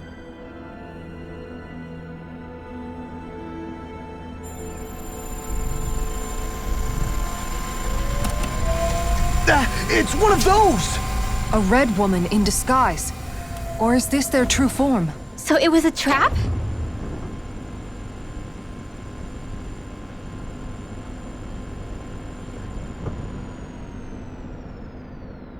It doesn't look like it can move.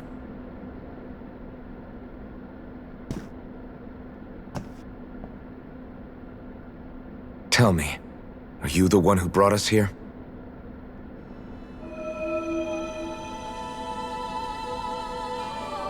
That is correct. It is unusual for me to have unexpected guests these days. It can talk. What are you? Hevrect 35. Hevrect 35. Is that your name? Correct. What is this place? No, wait, before that, just what exactly are you? Are you somehow associated with the Red Women? Before I answer, I have a question for you. How did you all arrive in this sector?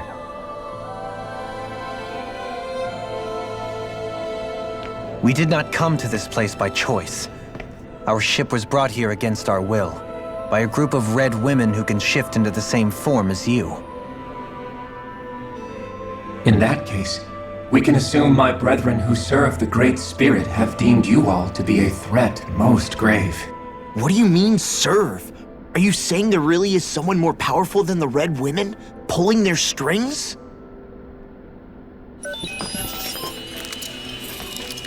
What did you do to us? I examined your bodies. You have not been harmed in any way. Identifiers detected. The Sovereign and Maiden are among you. However, you aren't under its control. I see why they viewed you as a danger now. Oh goody, more riddles. Do you think we can trust this thing? Like it or not, it may be our best chance at a ticket out of here. Let's at least hear it out.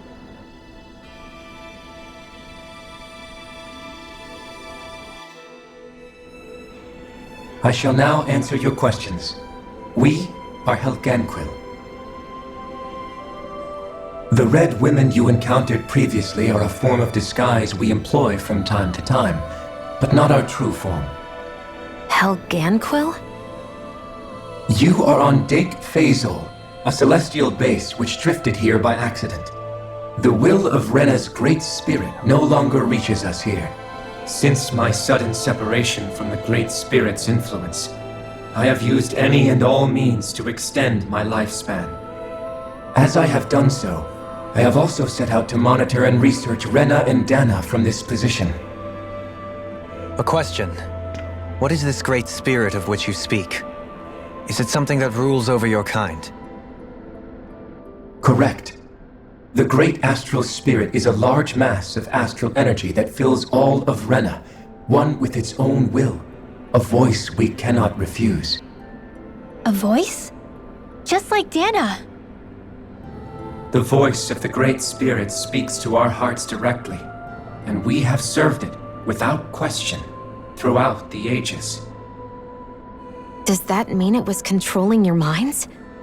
Wait a second. Could this Great Spirit be the true sovereign of Rena?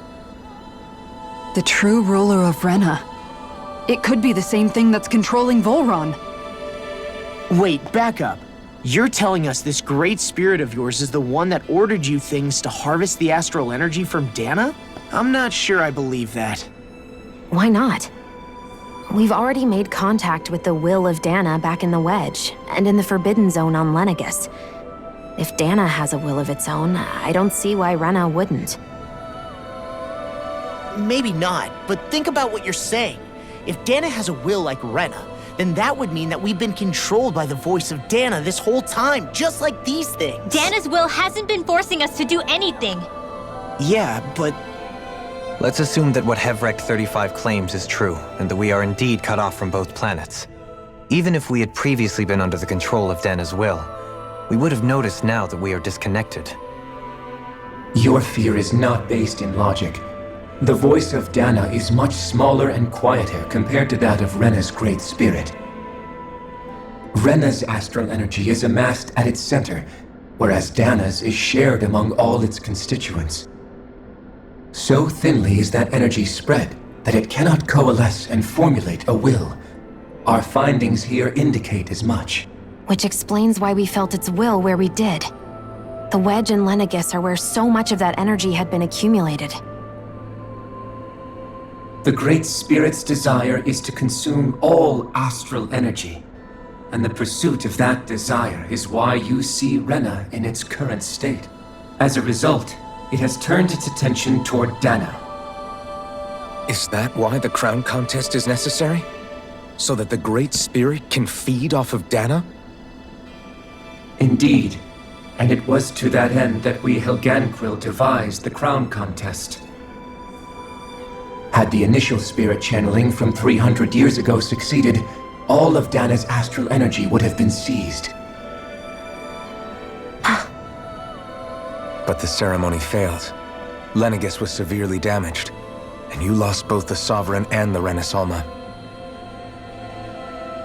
Correct. A change in plan was required to ensure the spirit channeling's success. However, recreating the Renis Alma required a vast amount of energy. That is why we turned to Dana. So that was the real purpose behind the crown contest. An efficient means to harvest the necessary energy from Dana. This is all happening because of me. Nevertheless, you still haven't answered one of Alphen's original questions. Just why have you brought us here to your base, Hevrect 35? First, it was to confirm the identities of you, my unexpected visitors. Second, it was to ascertain whether you would be likely to accept my request. A request? But what could someone like you want us to... I wish for you all to slay the Great Spirit. I'm sorry, did you just ask us to kill your master? I did. It is in your best interest that you do so, I might add. What makes you say that? Lenegus has entered the final stage of the spirit channeling plan. As we speak, Dana's energy is being harvested en masse and transmitted to Rena. If nothing is done about the Great Spirit, it will not be long before all is lost. You're saying the destruction we saw earlier is just the beginning? That... We won't let that happen. Why do you want us to kill the Great Spirit so badly? Is it to save our world? To free you, Helganquil, from under its control? Why? No. My primary concern is validating our findings and analysis, which have taken many years to realize. As such, it is my desire to see how your actions impact and change these systems. However, I will not deny that vengeance also plays a part. Vengeance? For what? In spite of our long service to the Great Spirit, our species is on the brink of extinction. You mean you're dying? At this stage, it would be wise for you to talk with the others. Ask them what you need to know. Once you have your answer, return to me. If you agree to help, I shall fix your ship. Others?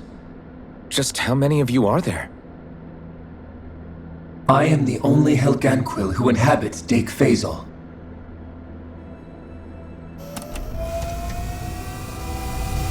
Hey! Hey! It's no use. I think it's done talking to us. Let's take a look around.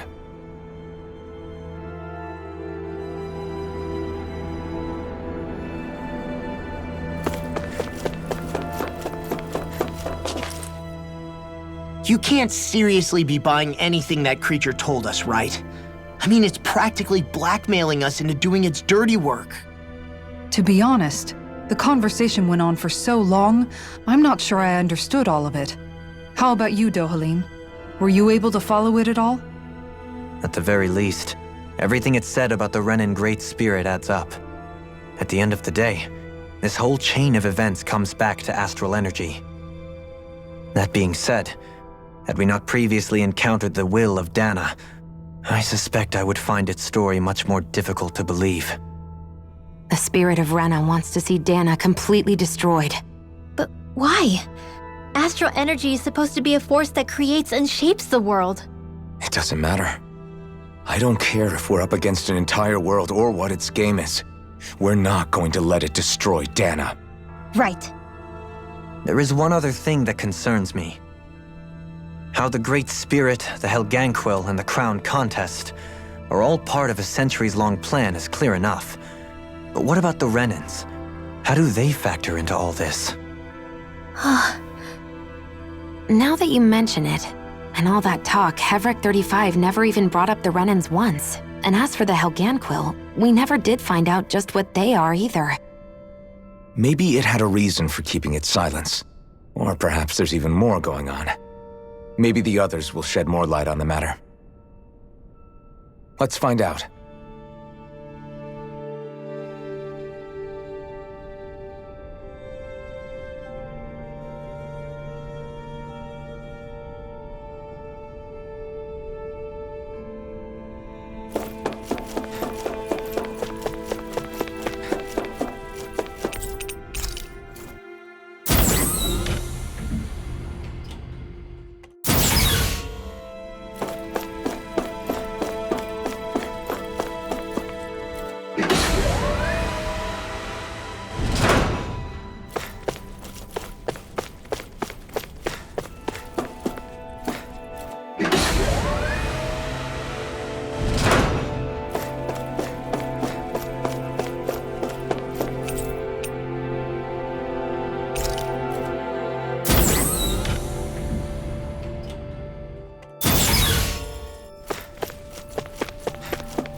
Who are they? What is it? Oh, my apologies. It's just been so long since I've seen any humans from the outside world. Are you a Renan? Oh, yeah, I guess so. The Overseer told us to answer any questions you might have. Whatever you want to know, we'll tell you as much as we can. But be quick. Our subjects are undergoing a dramatic shift that we don't want to miss.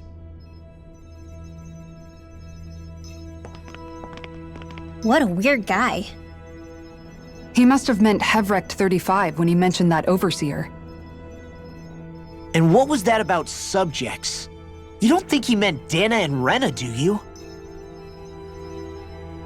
There isn't anyone else we can talk to. I guess we should ask around here.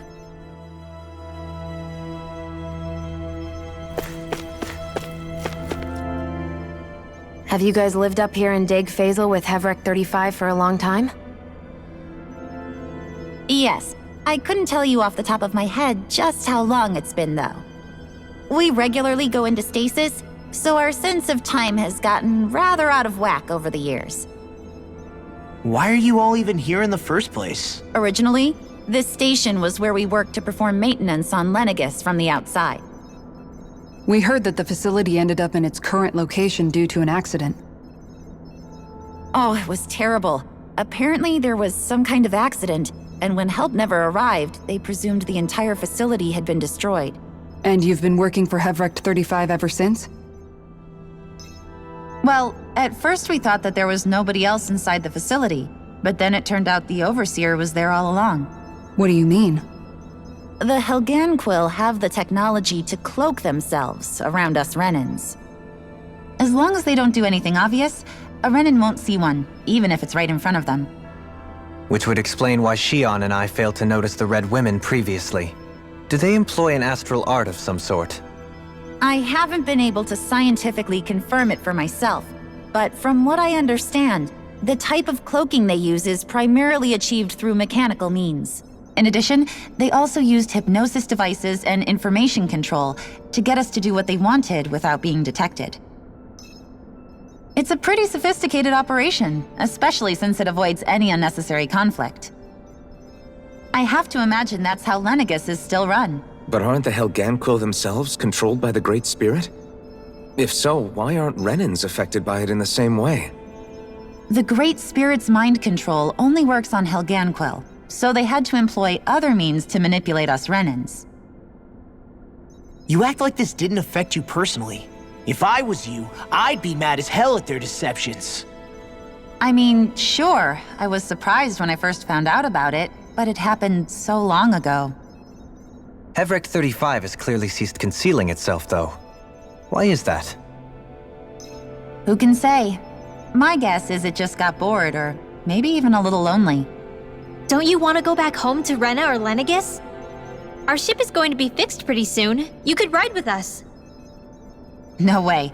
If we went back after knowing the truth, they'd either just brainwash us or purge us outright. After all this time, there's nothing to be gained from going back. We've all agreed it'd be best to simply stay here and watch everything unfold instead. Things are going just fine with the Overseer. Not that it'll be around much longer. It can't extend its life any further. That said, I'm sure it's pleased to see the final stage of the plan before it passes on, though. Thank you for answering our questions.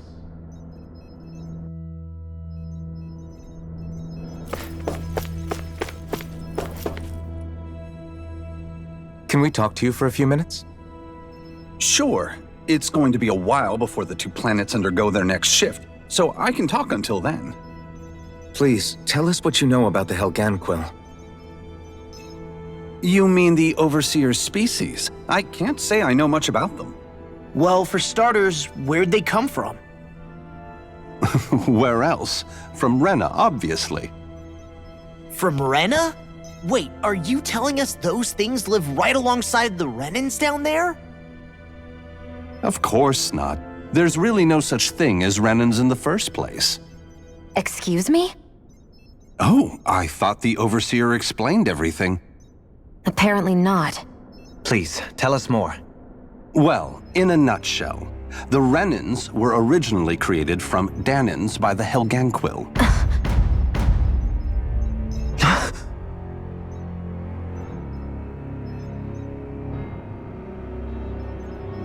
But if that's true, then that would mean there aren't any people on Rena. There aren't, but there are Helganquil. That's what the name literally means in their language, people of Rena. But what need could they possibly have to create a whole new race of people? It was a way to bolster their dwindling workforce. I trust you're aware that the Helganquil are on the verge of extinction, yes? In essence, we were created to carry on their work for the Great Spirit after they all die. They gathered Danans who had an affinity for astral arts and proceeded from there. That's why we, as their descendants, can all cast arts, albeit to varying degrees. Let me get this straight. Are you saying Renans were originally created from Danans that the Helganquil kidnapped? Wait, that explains why almost nobody can use Astro Arts on Dana now. Helganquil technology is truly amazing.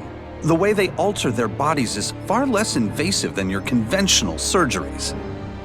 They have these tiny machines that are practically invisible, which they insert into their bodies and— Enough! You needn't tell us anymore. How can you speak so calmly about all of this? I guess I can see how, when viewed in a certain light, their ways may sound grotesque. But if you ask me, I think they ultimately did us a favor. They saved us from crawling the earth in ignorance. If it meant their hands had to get a little dirty in the process, then so be it. Anyway, the Helganquil are the real Renans. Personally, I don't think it's such a big deal. They're also mostly the ones behind what you see going on between the two planets. I think that covers just about everything worth knowing. I see. Thanks for filling us in.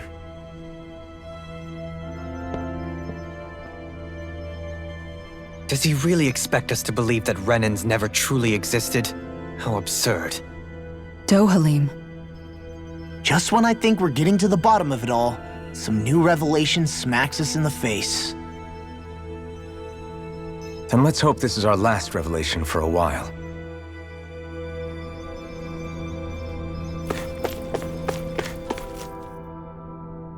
Do you know anything about a spirit channeling plan?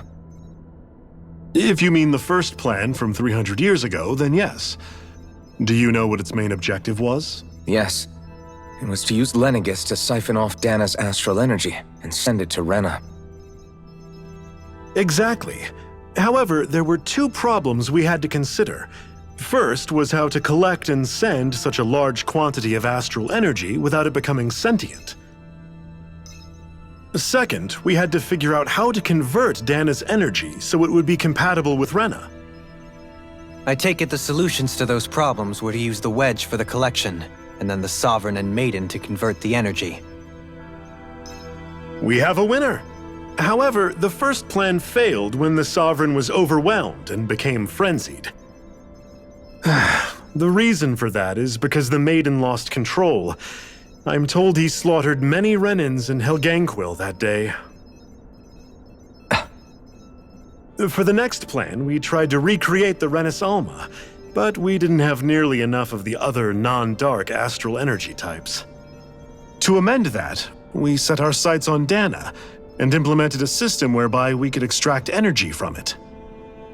And the crown contest began. Correct. Since the Maiden had been the failing point in the previous plan, it was decided to replace her role with machinery to avoid further mishaps. A new Sovereign had to be made as well. It was such tremendously difficult work, its success was dubious. But from the look of things, it would appear such worries were unfounded. So that's what the purpose of that room we found in the Forbidden Zone was. What about the flower that sprouted from Rena? Flower? Oh, that thing. That's the physical manifestation of all the astral energy that's been harvested from Dana. As I'm sure you've noticed, it's quite a lot of energy. At this point, it's likely that it's become physically integrated with Rena's planetary structure. Hevricht 35 mentioned that the spirit channeling plan is entering its final stage. Is that true? It is. I never thought I would live to see the day with my own eyes, and yet here we are. Are we done talking now? If it's all the same to you, I'd really rather not miss anything that's about to happen. He talks like the potential end of the world is just another day on the job. You've got to remember that these guys have been living alone up here for a long time. Who knows what shape their minds are in? It feels like our whole world has been turned upside down. Is there anything we know that's still true at this point? Seriously, I'm still trying to process the fact that we Renans were created by the Helganquil, let alone the Sovereign and Maiden stuff. Let's take a moment to gather ourselves. I know all of this is a lot to believe and take in, but I think it's fair to say that we've found the answers we've been looking for. Does everyone agree? Agreed. Though I'll admit that I never expected it to all boil down to Rena's great spirit being behind everything. Everything that's happened, everything we've endured, it's all because of astral energy. And to get that energy, the Great Spirit took control of the Helganquil. Then the Helganquil created the Renans, who went on to invade and rule over the Danans. Plus, the reason the Great Spirit can't directly control the Renans as well is likely because they were originally Danans all along. Either way, I think it's fair to say we've all had a lot to take in at once. Maybe too much, even. We should probably take it easy and rest our minds a bit. Why don't we all take some time to think things over before we decide on our next move? That's a good idea, Kisara. If the Renan Great Spirit really is behind all this, then we've got a really big fight ahead of us. Because it's not just Dana on the line, but Rena too. If we're going to do this, we need to be completely sure of ourselves. So let's go ahead and break off for now. We aren't in any immediate danger, so we should be okay. You sure you don't want to be alone right now? I could ask you the same question. I figured I'd get all my thinking in while walking around and checking up on everybody. I'll go along with you. I'm interested to hear what's on everyone's minds too. Sounds good. Let's go find them. Everyone's just gone their own way, huh? Yeah, let's hit up each spot. Everything we thought we knew, it was all just a fabrication that the Red Women, no, that the Helganquil made up. Right. Assuming we can believe anything that Hevrek 35 has told us, that is. Well, if the names are anything to go by, it's possible the Helganquil could be behind the fruits of Helgen too. But if Hevrek 35 was telling the truth, and this was all just one massive lie, does that mean everything we've done up until now has been pointless? No, I don't think so. Or at least I hope not. I think it just means we've lost our foothold for now. That's all. Really? Well then, if we've lost it, I guess we'll just have to find another. All of us together. And if we can't find one, then we'll make a new one. End of story. Make one, huh? I see. Right then. Count me in.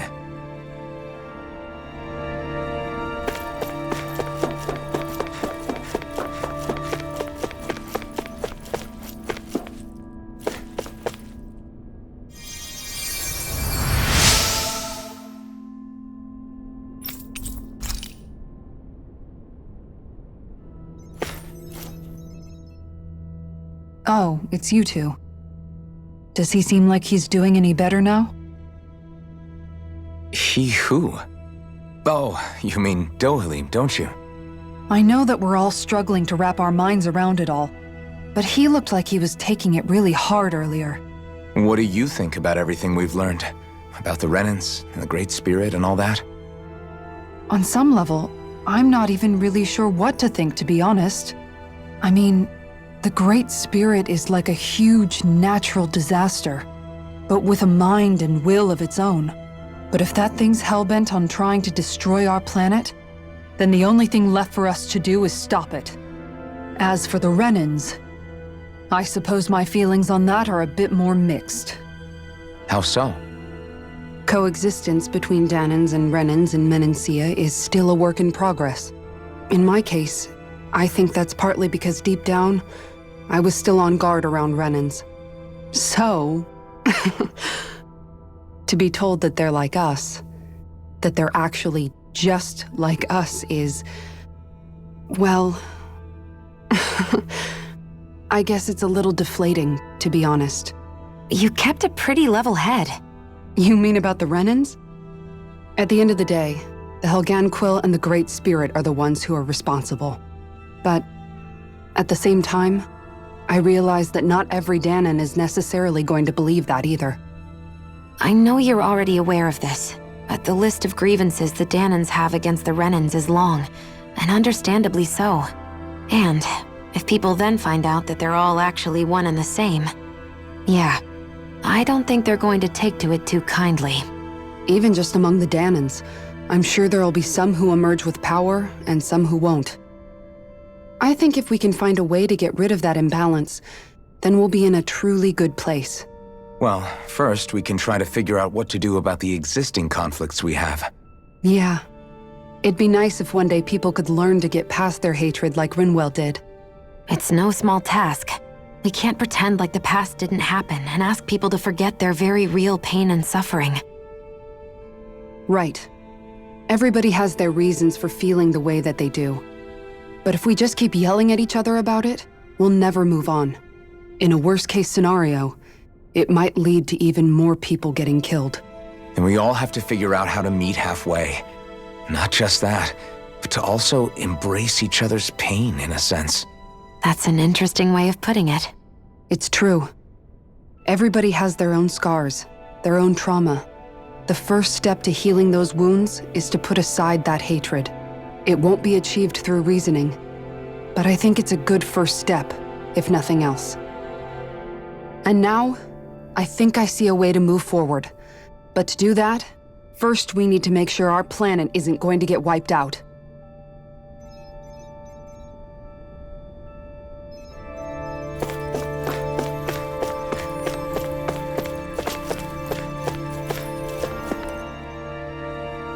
You both seem awfully calm. Only because after everything we've seen, we don't have the energy to keep being shocked. How are you holding up, Rinwell? That whole talk about the Renans looked like it shook you up a bit. Yeah. I get this sinking feeling whenever I remember how Dan and mages like my family were persecuted and died out. And now, I finally know why that is. But I was thinking, if Renans end up living together with Danans again, then mages won't be such an unusual thing to see on Dana anymore, right? I know it's not as simple as all that, but Danans probably won't be so quick to let their guards down, and there might be Renans who still act superior because of their arts. It wouldn't surprise me. 300 years of bad blood and prejudice isn't going to be an easy thing to overcome. Yeah, I know firsthand just how much hatred can take hold in your heart once you let it in. But even so, I was still able to change. And if I can change, so can anyone else. So I was thinking maybe, I don't know, I could use my position as both a Danan and a mage to help bring both sides together. Rinwell. That great spirit worries me too, though. Dana's will feels so warm and inviting. So why is Rena's will trying to destroy our entire planet? Now that you mention it, Everett 35 and the other scientists here never really brought that up. Maybe they don't know either. Maybe. But regardless, at the end of the day, Dan is still our home. There's no way we can let it be destroyed. We won't. We'll keep it safe no matter what.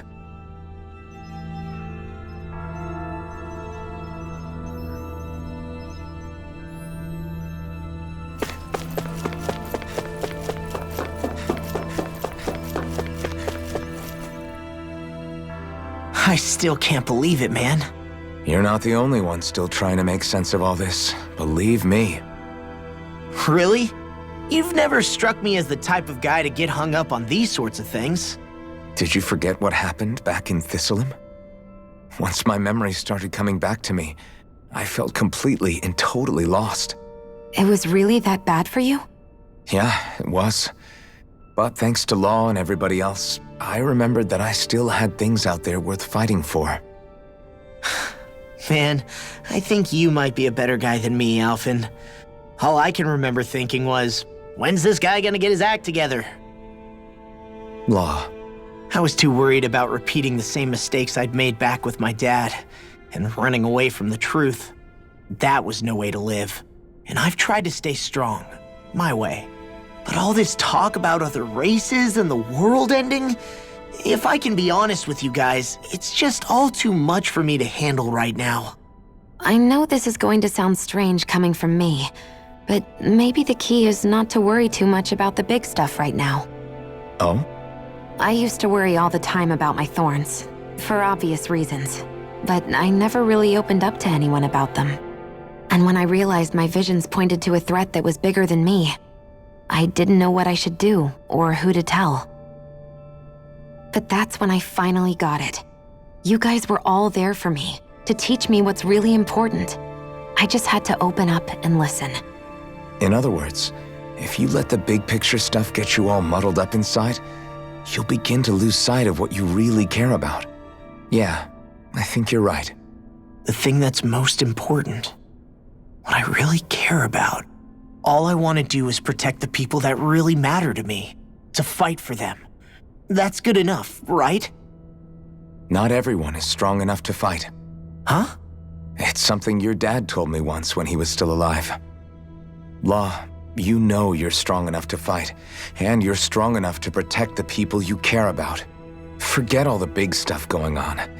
Just don't lose sight of what you want to protect in the first place. Sound good? Yeah, I think it does. It's like a big weight's been lifted off my shoulders. I'll fight to protect the people around me. Just like I always have. I think that's best.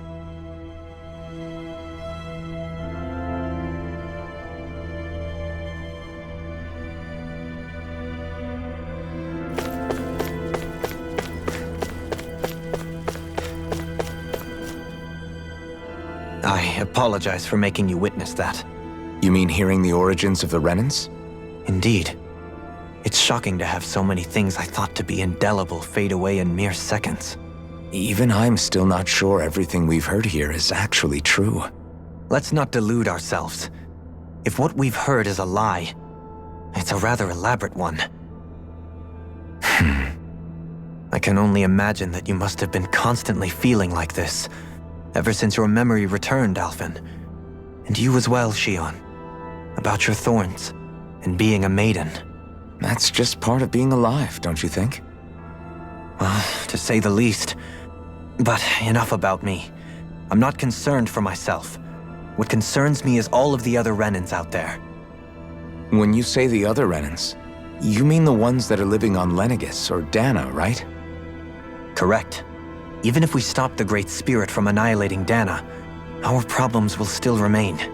Putting aside the untold state that Rena may be in, if we do not truly belong there, we will have to think long and hard about where it is that we wish to return to.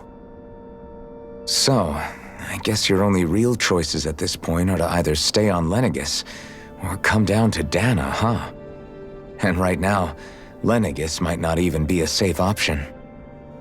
And at the same time, Danans are hardly likely to embrace Renans with open arms. If the issue is forced, things could turn dire. There is, after all, 3 centuries worth of hatred to overcome between us. And the victims of our rule have absolutely every right to feel animosity towards us Renans. Our own circumstances as the aggressors are irrelevant. I didn't expect the former Lord of Menancia to be so down about people reconciling. Menancia's fate was a stroke of good luck.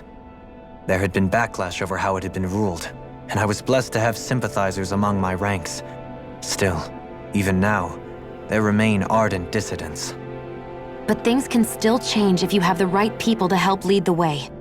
Isn't that what you hope to achieve on Lenegis, after this is all over? Indeed. I have fully accepted the burden of that responsibility. In that regard, I remain determined. On that note, I have something of a favor to ask of you, Alphen. Oh? What is it? I wish for you to serve as a mediator so that the Renans can live on Dana peaceably.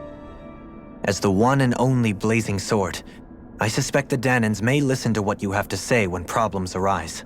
And I take it that you'll be the one to represent the Renans? Yes. I realize that I'm asking quite a lot of you. However, the fact of the matter is that it will take time for Renans to re-enter Danan society without any bloodshed. That is why. You're the same as ever, Dohalim. Is it too much? No, relax. You get so tense and formal when you're asking for a favor. Listen, there's no need for that. We're friends. You're too kind.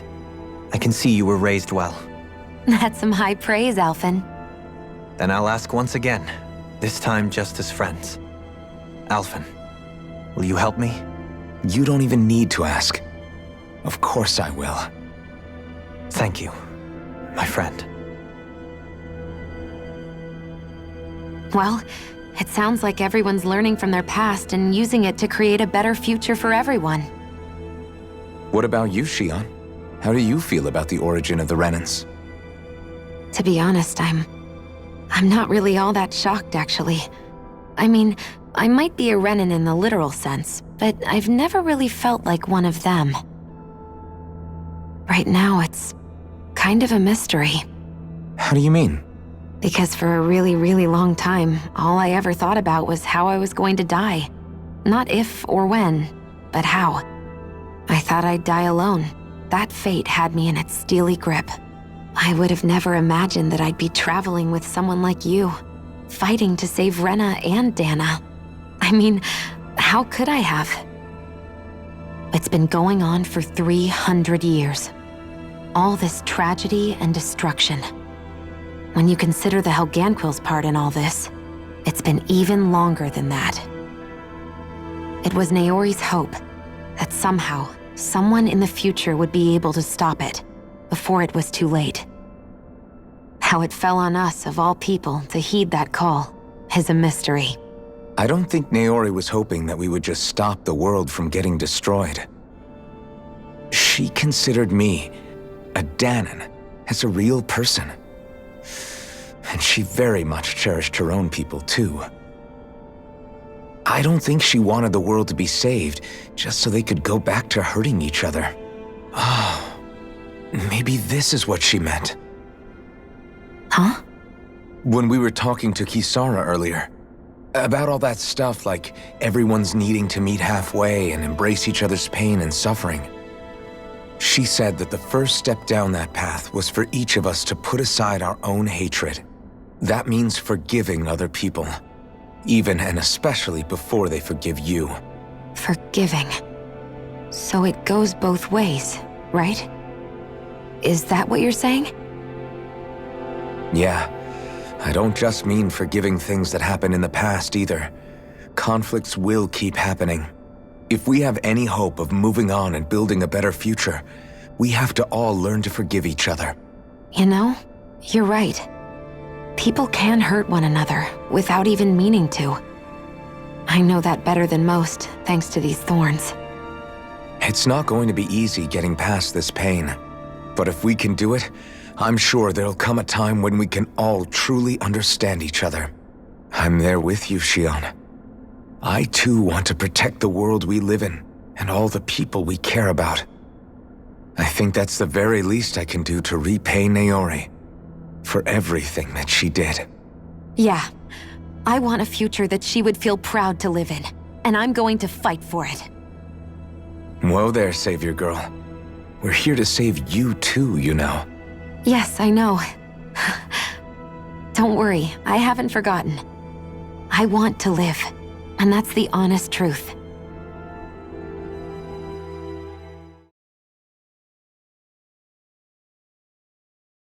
Well, is everybody ready to do what needs to be done? I am. There's a lot to think about, but at the end of the day, Dana's still in danger. I don't care who we're up against. We'll kick their ass. What are your thoughts, Alphen? I want to know what's on your mind, too. Like Law said, if we have to fight the Great Spirit on Rena, then so be it. It's trying to rob us of our entire world, and it's going to take not just our home, but all of existence along with it. That alone is enough to make it our enemy. But it's not only that. One way or another, I think beating the Great Spirit is going to be tied to us saving Shion. You're saying there's a chance? You're referring to the vision of destruction we all saw in Lenegis, I take it? Yeah. 3 centuries ago, the astral energy that appeared at the spirit channeling ceremony showed Naori that vision. And to hear Shion tell it, it's the same one that she sees from her own thorns as well. Indeed. Shion's thorns are comprised of dark astral energy, the one type which we know is native only to Rena. And if Rena's great spirit is what's behind Dana's pending destruction, then... Shion's thorns are the Great Spirit? It's not actually on Rena like we thought? We don't know anything for certain. At the very least, though, I think it's possible her thorns are a part of the Great Spirit. While the main body resides in Rena.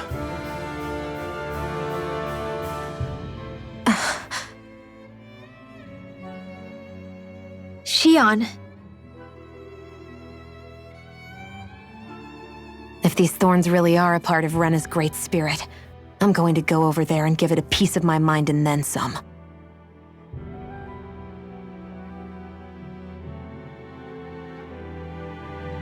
The question is, how do we confront it? Suffice it to say, that flower growing out of Rena is enormous, large enough to house the will of an entire planet. The Wedge and Lenegis were both hard enough for us to overcome in their own right. This is an altogether greater challenge for merely 6. And we only know about the Thorns' connection thanks to Naori.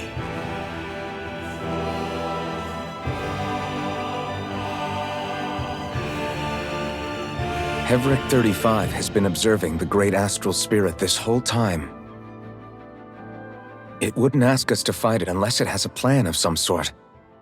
Let's go see what that is.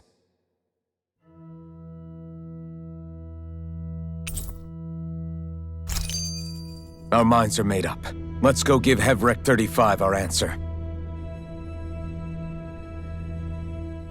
So if the Sovereign and Maiden were originally boot-up programs for Lenegis, what about now? Even with the Forbidden Zone in ruins and the Renis Alma stolen, Lenegis is functioning fine. If it needed us before, it doesn't appear to now. First they lumber you with a position you never asked for, then you're discarded like you're nothing? Who the hell do they think they are? More importantly, who do they think we are? We might not even factor into their list of concerns. I just hope everyone on Lenegis is safe. Worst comes to worst, Lenegis is equipped with a large number of starships that people can escape in.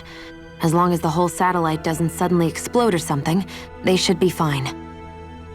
Wait, explode? In any case, if we're truly going to make a difference, it's on Rena we're needed, not Lenegis. The people there will be fine, I'm sure of it. Right.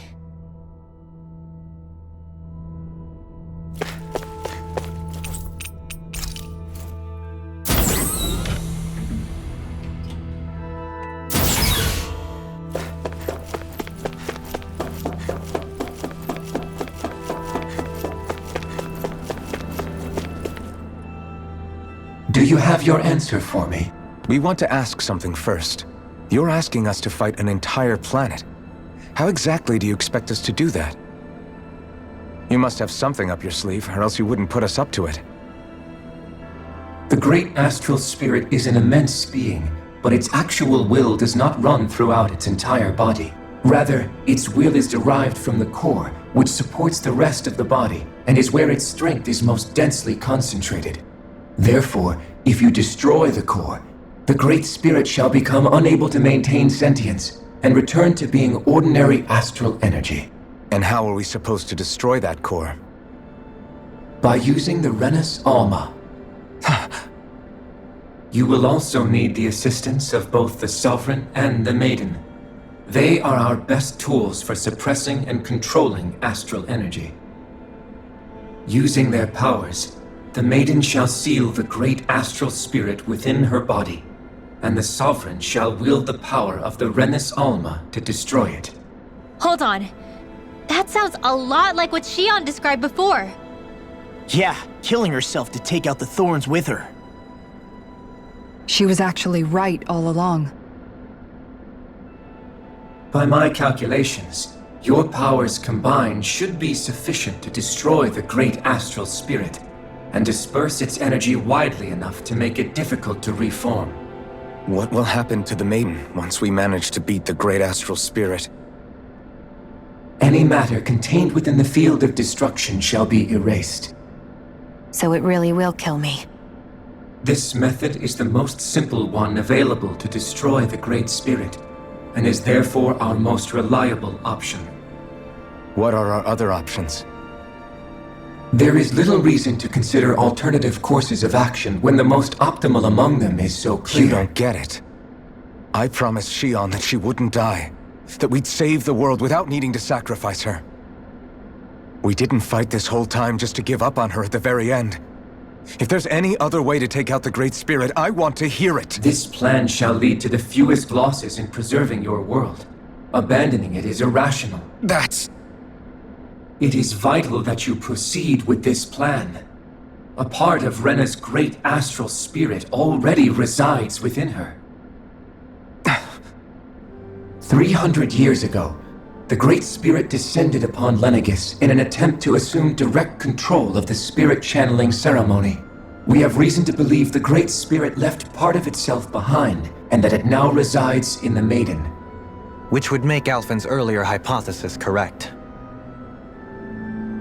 That part inside the Maiden belongs to the core, and can be used by the great astral spirit to revive itself. So long as it remains, it will be all but impossible to fully eradicate the Great Spirit. That is why it is necessary for it to be vanquished only once it is whole. Without the Maiden's direct control over the Great Spirit, attacking it is futile, and will only serve to strengthen it. No. Wait. Naori said that the Renis Alma can suppress the self-realization of astral energy, and that the thorns can be neutralized by placing them in it. If so, can't the same also be done to the Great Spirit, seeing as the thorns are simply part of it? Well, can it? It is true that the Renis Alma is capable of what you suggest, and could contain the great astral spirit. Yes! However, doing so requires fine control on the level of the spirit channeling ceremony, considering that the Renis Alma was previously lost when that ceremony failed. I cannot allow it. Its uncertainty is simply too great. What does that mean for us if you won't allow it? Your starship will not be restored, and you will all be unable to leave here. Why you? Fine then. I'd rather stay here and rot than do it your way. Alphen? Whatever we do, if we mess up, Dana's screwed. The Great Spirit will destroy it. If you're fine letting that happen, and we have nothing to gain either way, then I'd rather do nothing. We want to stop Dana from getting destroyed. We want to save it. But not if it means having to sacrifice one of us in the process. If all you're gonna do is sit back and watch us where it's safe, then quit ordering us around and shut up! Alphen. What you say is irrational. Be that as it may, I shall accede to your demand. You'll agree? I am an observer. The Sovereign, Maiden, and Renis Alma are my species' greatest achievement. I wish to see how well they work against the Great Spirit in light of our demise by its hands. But what are we supposed to do about the Renis Alma? One of your buddies ran off with it back on Lenegis. It is likely that the Renis Alma is with the Great Spirit, functioning as a catalyst for it to receive Dana's astral energy. So our only option to retrieve it is to head straight for the Great Spirit and take it back? According to my observations, the astral energy is most densely concentrated in the center of Rena, where the Great Spirit's core is located.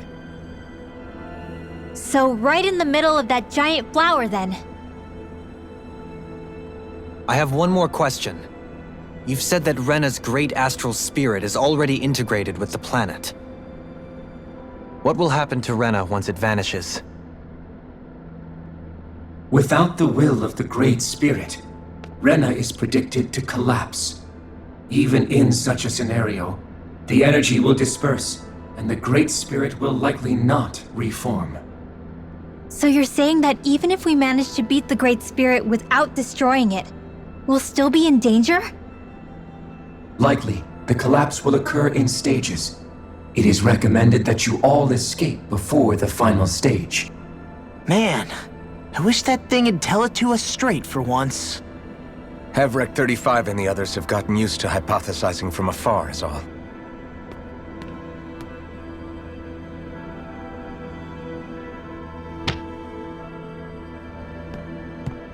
Fix our starship. We're going to Rena. Excellent. But I want to make one thing clear. We're doing this for ourselves, to protect what matters to us. We're not doing it for your sake, or because you told us to. Remember that. It matters little to me. The end result shall be the same. Repair work on your starship has commenced. You'll have to wait until it's finished. Man, is it too much to ask for Hevrek 35 to talk like a normal person? I swear I can feel my brain starting to fry after listening to all that complicated stuff. Don't worry. I think we're mostly done with him. Now all we have to do is rest up and wait. Once the Fall Knights is good to go again, we'll be taking off for Rena right away. Is the Renis Alma really our only hope against the Great Spirit? There has to be another way, right? Shion's Fire Master Core was able to suppress astral energy to prevent it from gaining sentience, right? Couldn't we make use of that somehow? I'm not sure. In small doses, maybe. And with the amount of energy we're talking about here. Back in Calaglia, the Blazing Sword was able to take in a whole spirit vessel's worth of energy. If it has the capacity to manage that, it can do this, right? Except after it absorbed the energy, it ended up releasing it all moments later, remember? Let's not forget, it nearly killed you. Besides, this is the Great Spirit we're talking about, not a paltry vessel. Even if I could use the Master Core, your body wouldn't be able to take the strain of channeling that much energy. Hevrek 35 didn't mention it, and it did not seem the type to skimp on details, so assuming it's even possible, the chances are slim to none. You're probably right.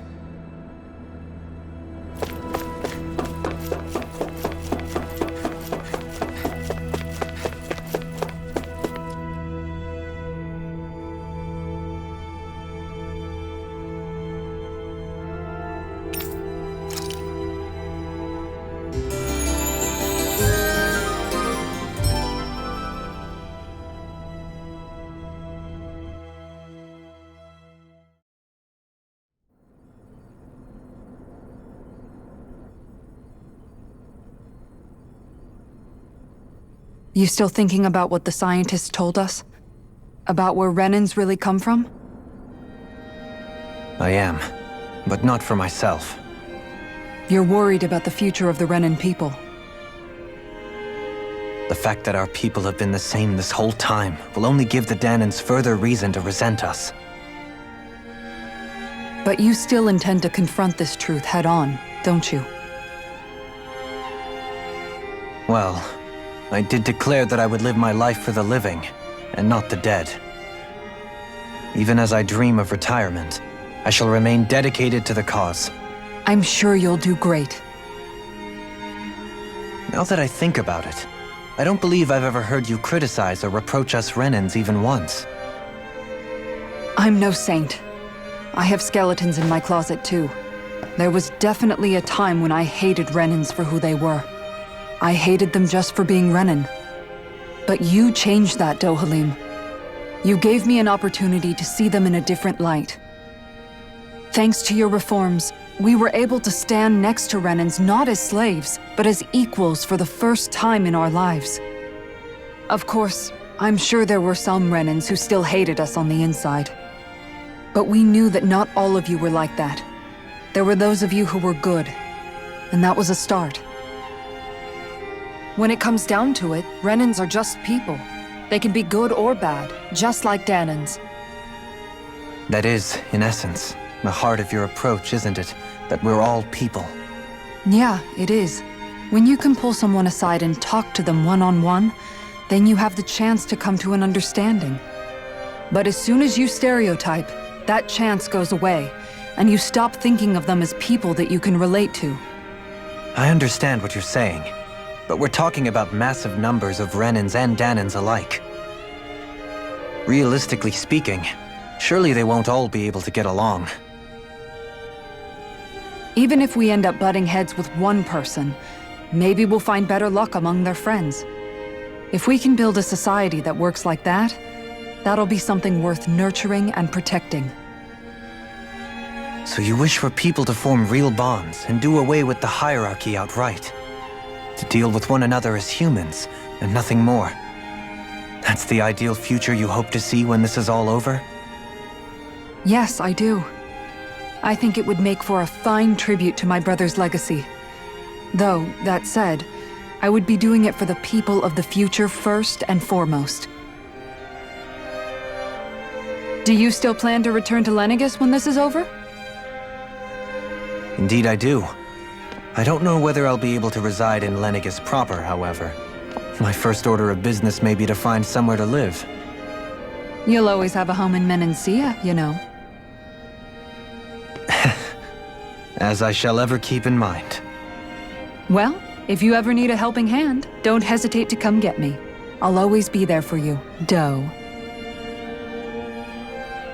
Did you just... Never mind. Thank you, Kisara.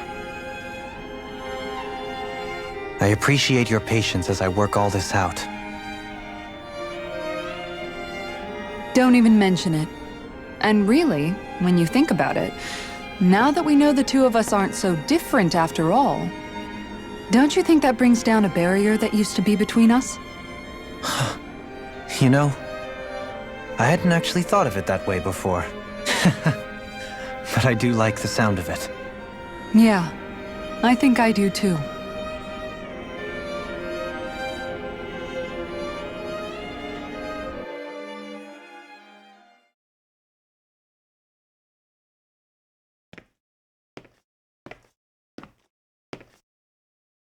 Hey, why'd you call me here?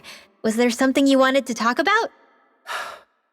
Well, if everything we've heard about the Great Spirit is true, then we're getting close to our final battle. So I wanted to apologize while I can. Apologize?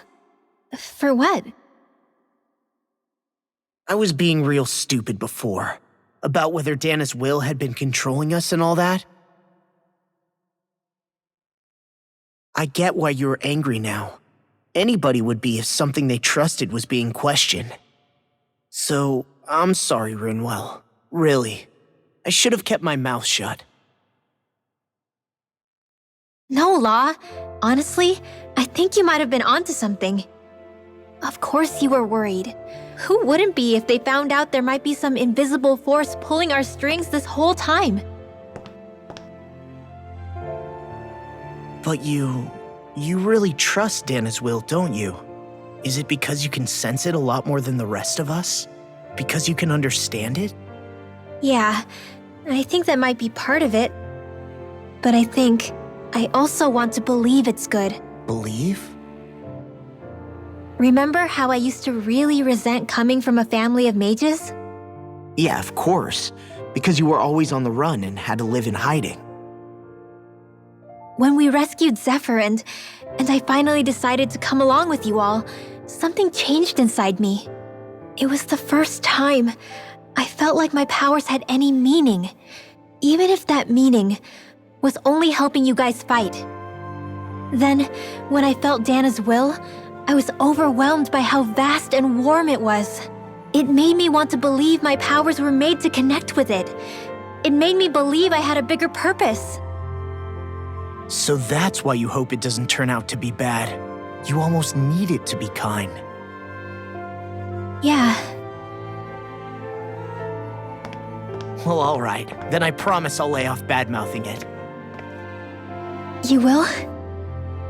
There's no way for me to know for sure one way or the other, right? But you trust it, Rinwell, and that's enough for me. So I'll trust it because you do. Remember what I said about neither planet's great spirit reaching us here? Yeah? That's not quite true. I can feel just a little bit of Rena's inside you and everyone else. You... what? I sensed it when we first got here. It's a really small amount, so it doesn't feel like it has a will of its own. But I think that's how Dana's energy probably is too. So you're saying there's a little bit of Dana's will inside each of us? In a way, doesn't that mean we're all Dana's will? What? Well, like you said, unless Dana's energy comes together, it has no will. So if we all have a little bit of Dana's astral energy inside us... Yeah, maybe... Hevrick 35 might know the answer. But, you know what? I don't need to ask it. My will is my own. I fight for who I want to fight for. That's who I am now. Who I've become.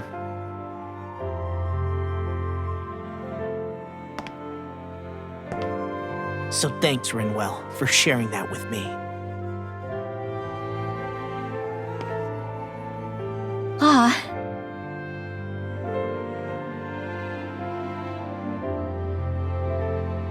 To be honest, the only reason I was suspicious of Dana's will, well, I mean, it mostly was... I feel like you and I had grown apart lately, and I was worried it was because... Huh? Never mind. Nothing. Just forget about it. Huh? No, what were you saying? Saying? I don't remember Come saying on. anything. Now you won't tell me what you were No, thinking? that's not what I'm saying. Then spit it out already.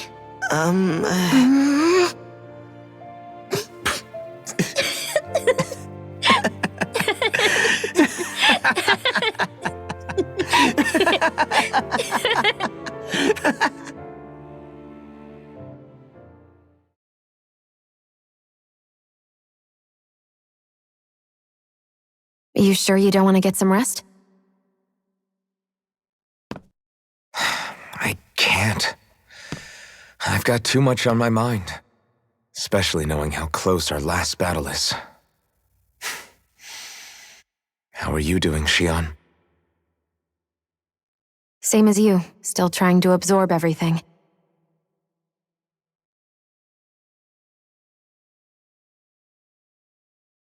Remember when it was so simple? We were only fighting all the lords on Dana? All of that feels like a lifetime ago, doesn't it? Ages and ages ago. Everything that's happened since we first met. So many fights, so much chaos, so many wonderful people. If I hadn't run into you that day, well, I wouldn't have met all of you. I never would have held the blazing sword or looked for something more. I wouldn't have my memories back.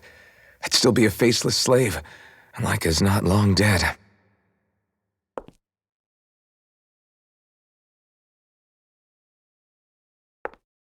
Hey, Alphen. I want you to promise me something. Yeah? If we can't find the Renis Alma, there's something I want you to do. Like Hevrick 35 said, the only way we can end the Great Spirit for good is to go after both the main body in Rena and the thorns in me.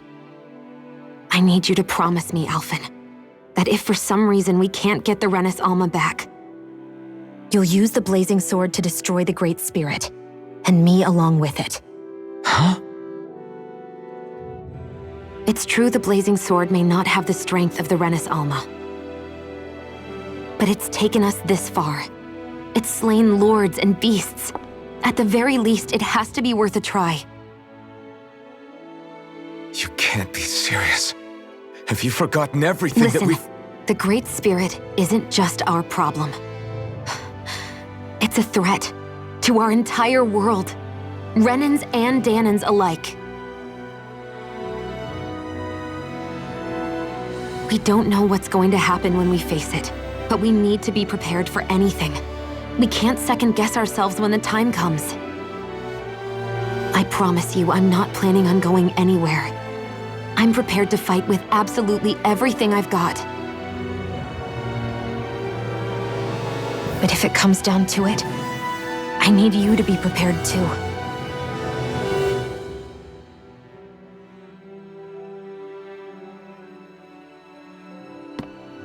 Okay. But you should know that I'm not going to give up on you, Xion. I'm going to fight this until the very end. hope you can forgive me for that. Alphen.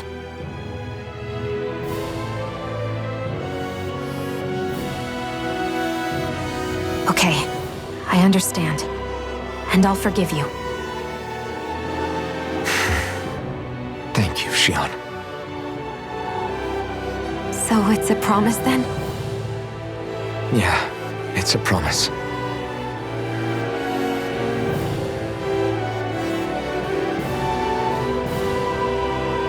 I remember how I felt the first time you touched me.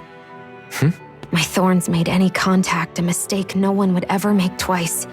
After they'd seen what could happen, fear would always linger behind their eyes. In my entire life, I never had someone willingly reach out to me.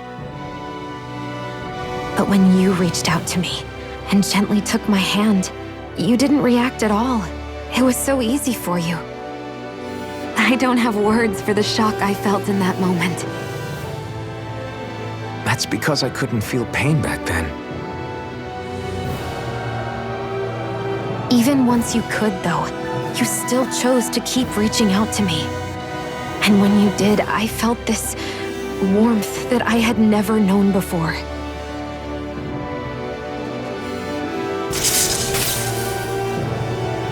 But still, I hate having to see you suffer through it every time you do.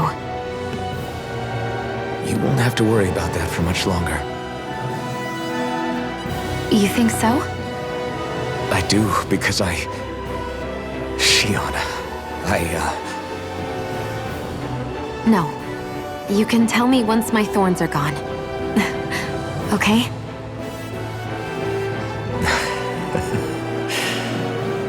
Yeah. Okay.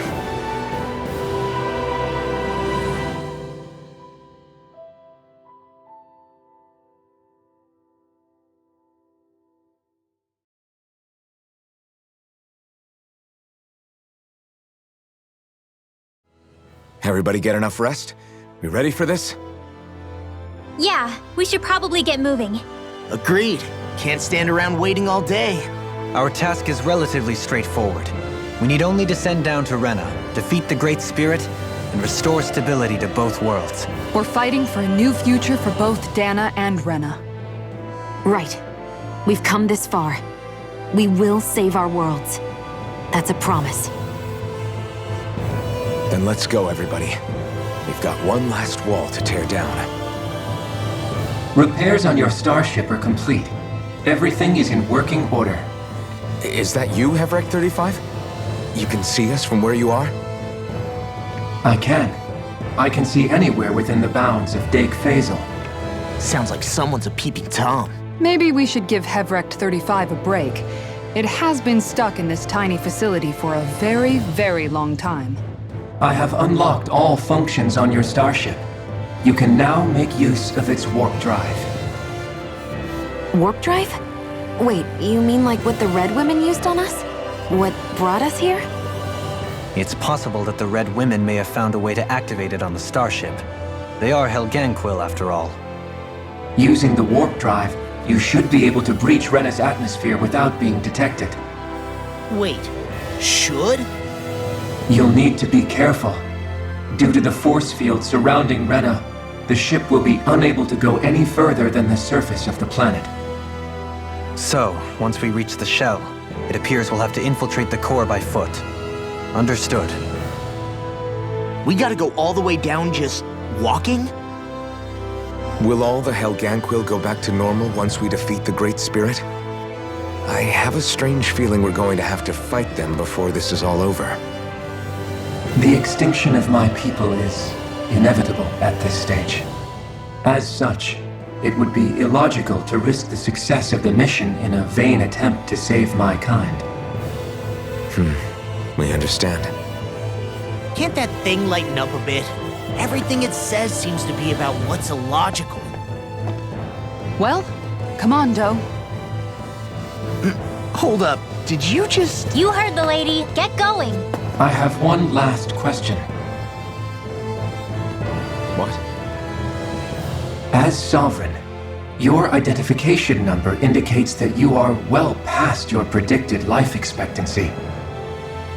Similarly, the Maiden lacks any identification number, as her function should have been rendered unnecessary. Despite this, the two of you continue to exist. Why?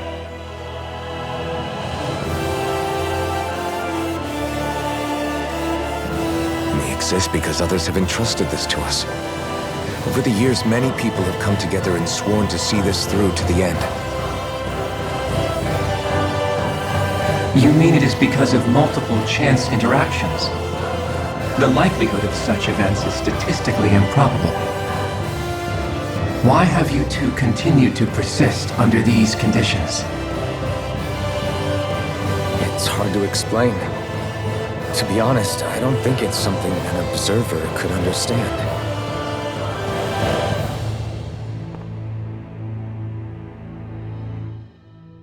All right, time to get back on the Fall Knights.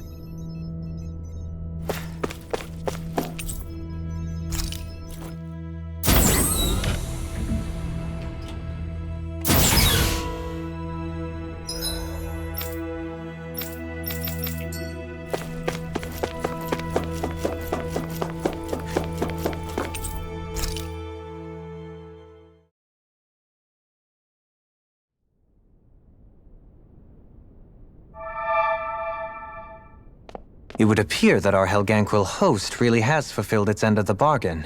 You know what that means. Time to go to Rena. I guess this means we should give that warp drive a spin.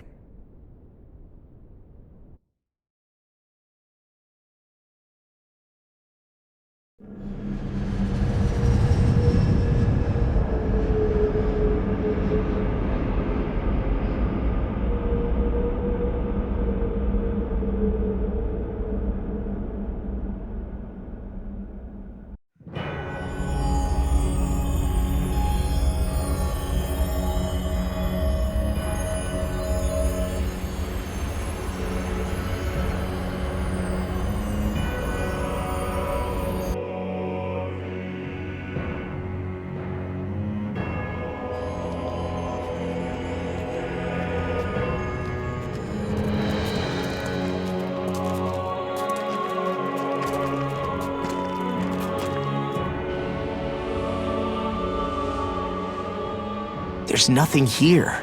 This weird ocean we're surrounded by just stretches out everywhere. Is this really where the Helganquil come from? I don't sense even a trace of astral energy. This world is dead. Then this must be the Hollowing. You mean to tell me this whole world, the entire ocean is that stuff? And it's covering everything. The entire planet. This is what the Great Spirit does. After it depleted this planet of every last speck of astral energy, it went after Dana. So arresting. This world of doom. Back in its day, Rena was probably just as vibrant as Dana is. But after being robbed of its astral energy for so long, those days are gone and past. This is all that will remain. So the Great Spirit took everything. It stole energy not just from living beings, but the land, the sea, everything. And it bound the Helganquil in servitude until their whole world was nothing but this. And by the looks of it, that's how it remains to this day. A world of death and emptiness. With nothing left here to consume, the Great Spirit turned its sights on Dana, looking for another host. You're saying if we don't stop it, this is what Dana's going to look like? We can be sure that even these few remaining remnants of Renan life will not be spared in the end. If the oblivion and darkness both Shion and Naori saw comes to pass, nothing will survive. It looks like we can climb down from there. Let's take a look.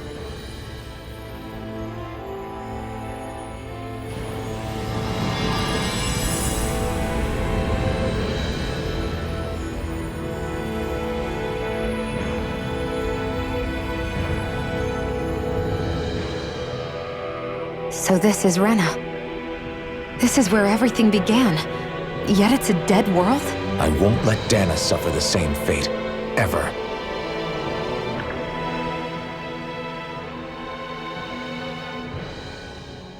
A hollowed ocean as far as the eye can see. What do you think would happen if we fell in? What do you mean, what would happen? You'd drown, wouldn't you? Come to think of it, I don't believe I've heard of someone ever trying. Perhaps you'd like the glory of being the first? Nah, I'll pass. This is essentially a world-sized Renan graveyard. Are you proposing to disturb the dead slumber just to satisfy your curiosity, Law? No, because I said I passed. Taking an interest is understandable, but let's not forget where we are. This place deserves our respect. Looks like we're not going to be hearing the end of this one for a while. You'd think I was already snorkeling in it or something. So the idea is to seal the Great Spirit inside the Rena's Alma using the Sovereign and Maiden's power. But just how do we do that exactly? I'm guessing it won't be as easy as holding a spirit channeling ceremony at our leisure. I already had wielded astral energy once 3 centuries ago. As for suppressing her thorns, Shion's had a lifetime's experience. The problem isn't just our enemy's strength, it's that it's sentient too. And you can bet anything you like it's not going to just sit back and let us destroy it. In other words, we need to find some way to weaken it in advance. The Great Spirit, that is. Back when Shion's thorns flew out of control, we were able to deal with them directly. If this is their host, they should be even more corporeal here. If that's the case, it should make them easier to attack at least. And if we can manage to divert enough energy away from the spirit's core, even temporarily, we might just be able to weaken it enough to steal the Rena's Alma, which we can then use to seal it away forever. It won't be easy, but it's our only shot. Time to buckle up. Question for you. Let's say, knock on wood, everything turns out for the best. What'll the world be like? Is that what you're asking? Yeah, I mean, at the end of this, do you really think everything will be that different? A lot will have to change, that's for sure. The world will have to adjust to so much. My only worry is if those changes turn out to be merely skin deep. What do you mean? It's well and good putting an end to Renan rule. But if it just turns the tables, it's all for naught. That's true. Just as bad if the Danans started pressing their own. Renans, Danans, astral art users, mages. The world is full of labels used to divide and separate people. If only we could see differences like that for what they are. No different to someone having a musical talent or being good with their hands. Not differences so much as characteristics. It will take someone in power to set an example. But with time, people will follow. And then, perhaps one day, there will no longer be any need for the example. It will have become second nature. That's where we come in. We can set the example. Imagine it. A world where magic and astral arts are used to help people. Where that's the norm rather than the exception. Yeah, you're right, Rinwell. Why wait for somebody else? We can show them ourselves.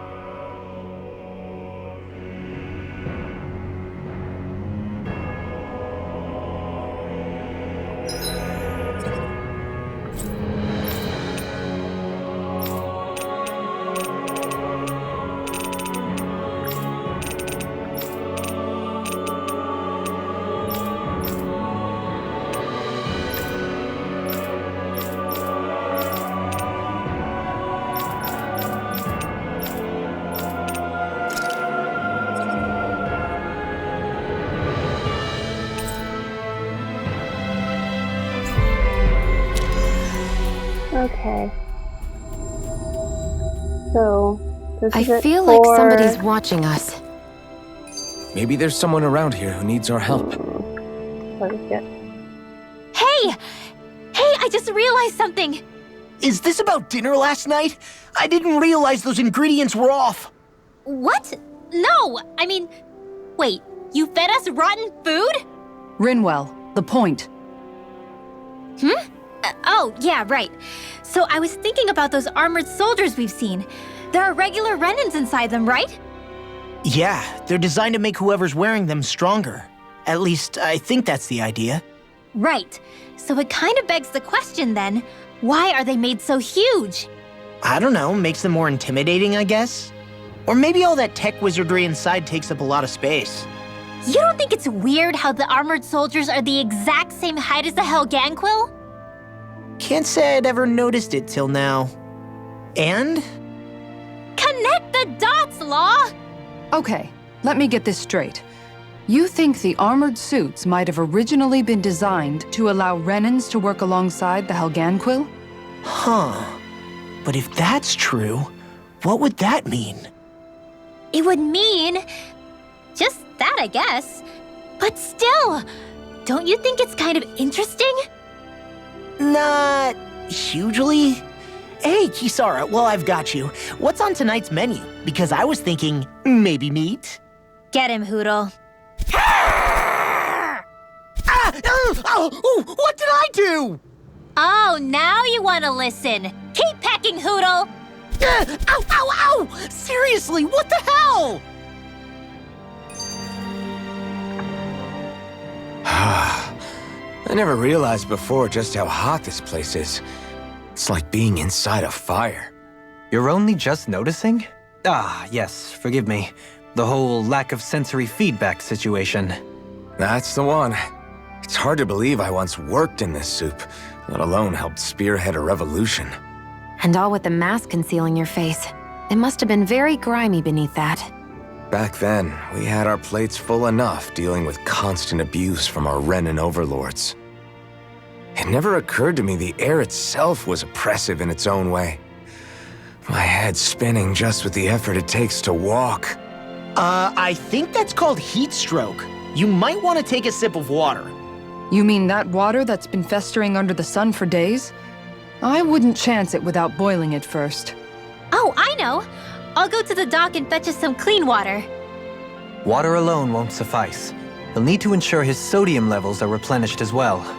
In that case, let's see if we can rustle up some rock salt. Alphen, you go cool off in the shade for a while. Xion, stay and keep an eye on him. And then there were two. Bit of an overreaction, but it's still kind of them. Maybe it's not the time, but this place brings back memories. I know what you mean. We're back where it all started. You don't ever regret meeting me sometimes, do you? Are you kidding? You started all of this. Bringing down the wall, retrieving my sense of self. I have no regrets.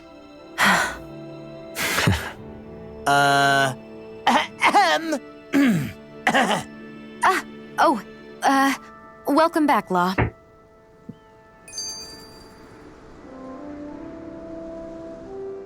You know, guys, when you think about it, we've taken out a lot of Zeugles. Like, a whole lot. You can say that again. If one thing's for certain in this world, it's that wherever we go, we'll always end up bumping into them. Isn't it weird that they're still so plentiful? You don't think the Renans have, like, a ranch where they breed them, do you? Certainly in all of my years, I've never heard of them constructing such a massive facility on Dana, let alone up in Lenegis. The only thing I can think of, then, is that the feral ones must be reproducing on their own.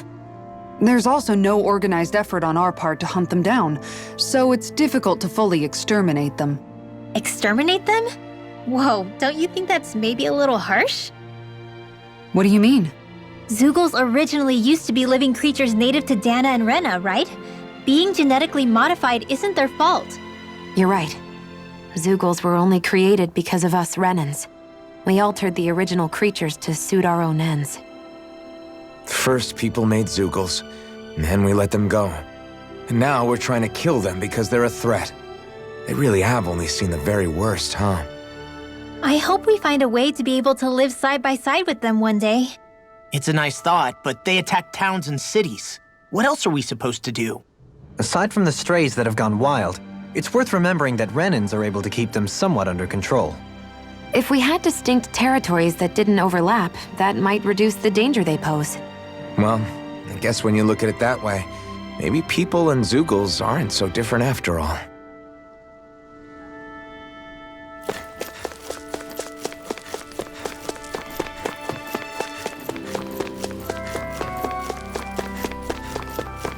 hear a voice.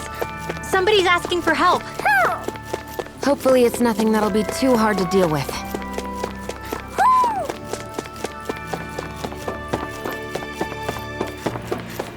Hoo hoo. Hoo! Hoo hoo hoo. Hoo! Maybe something's going on in the forest.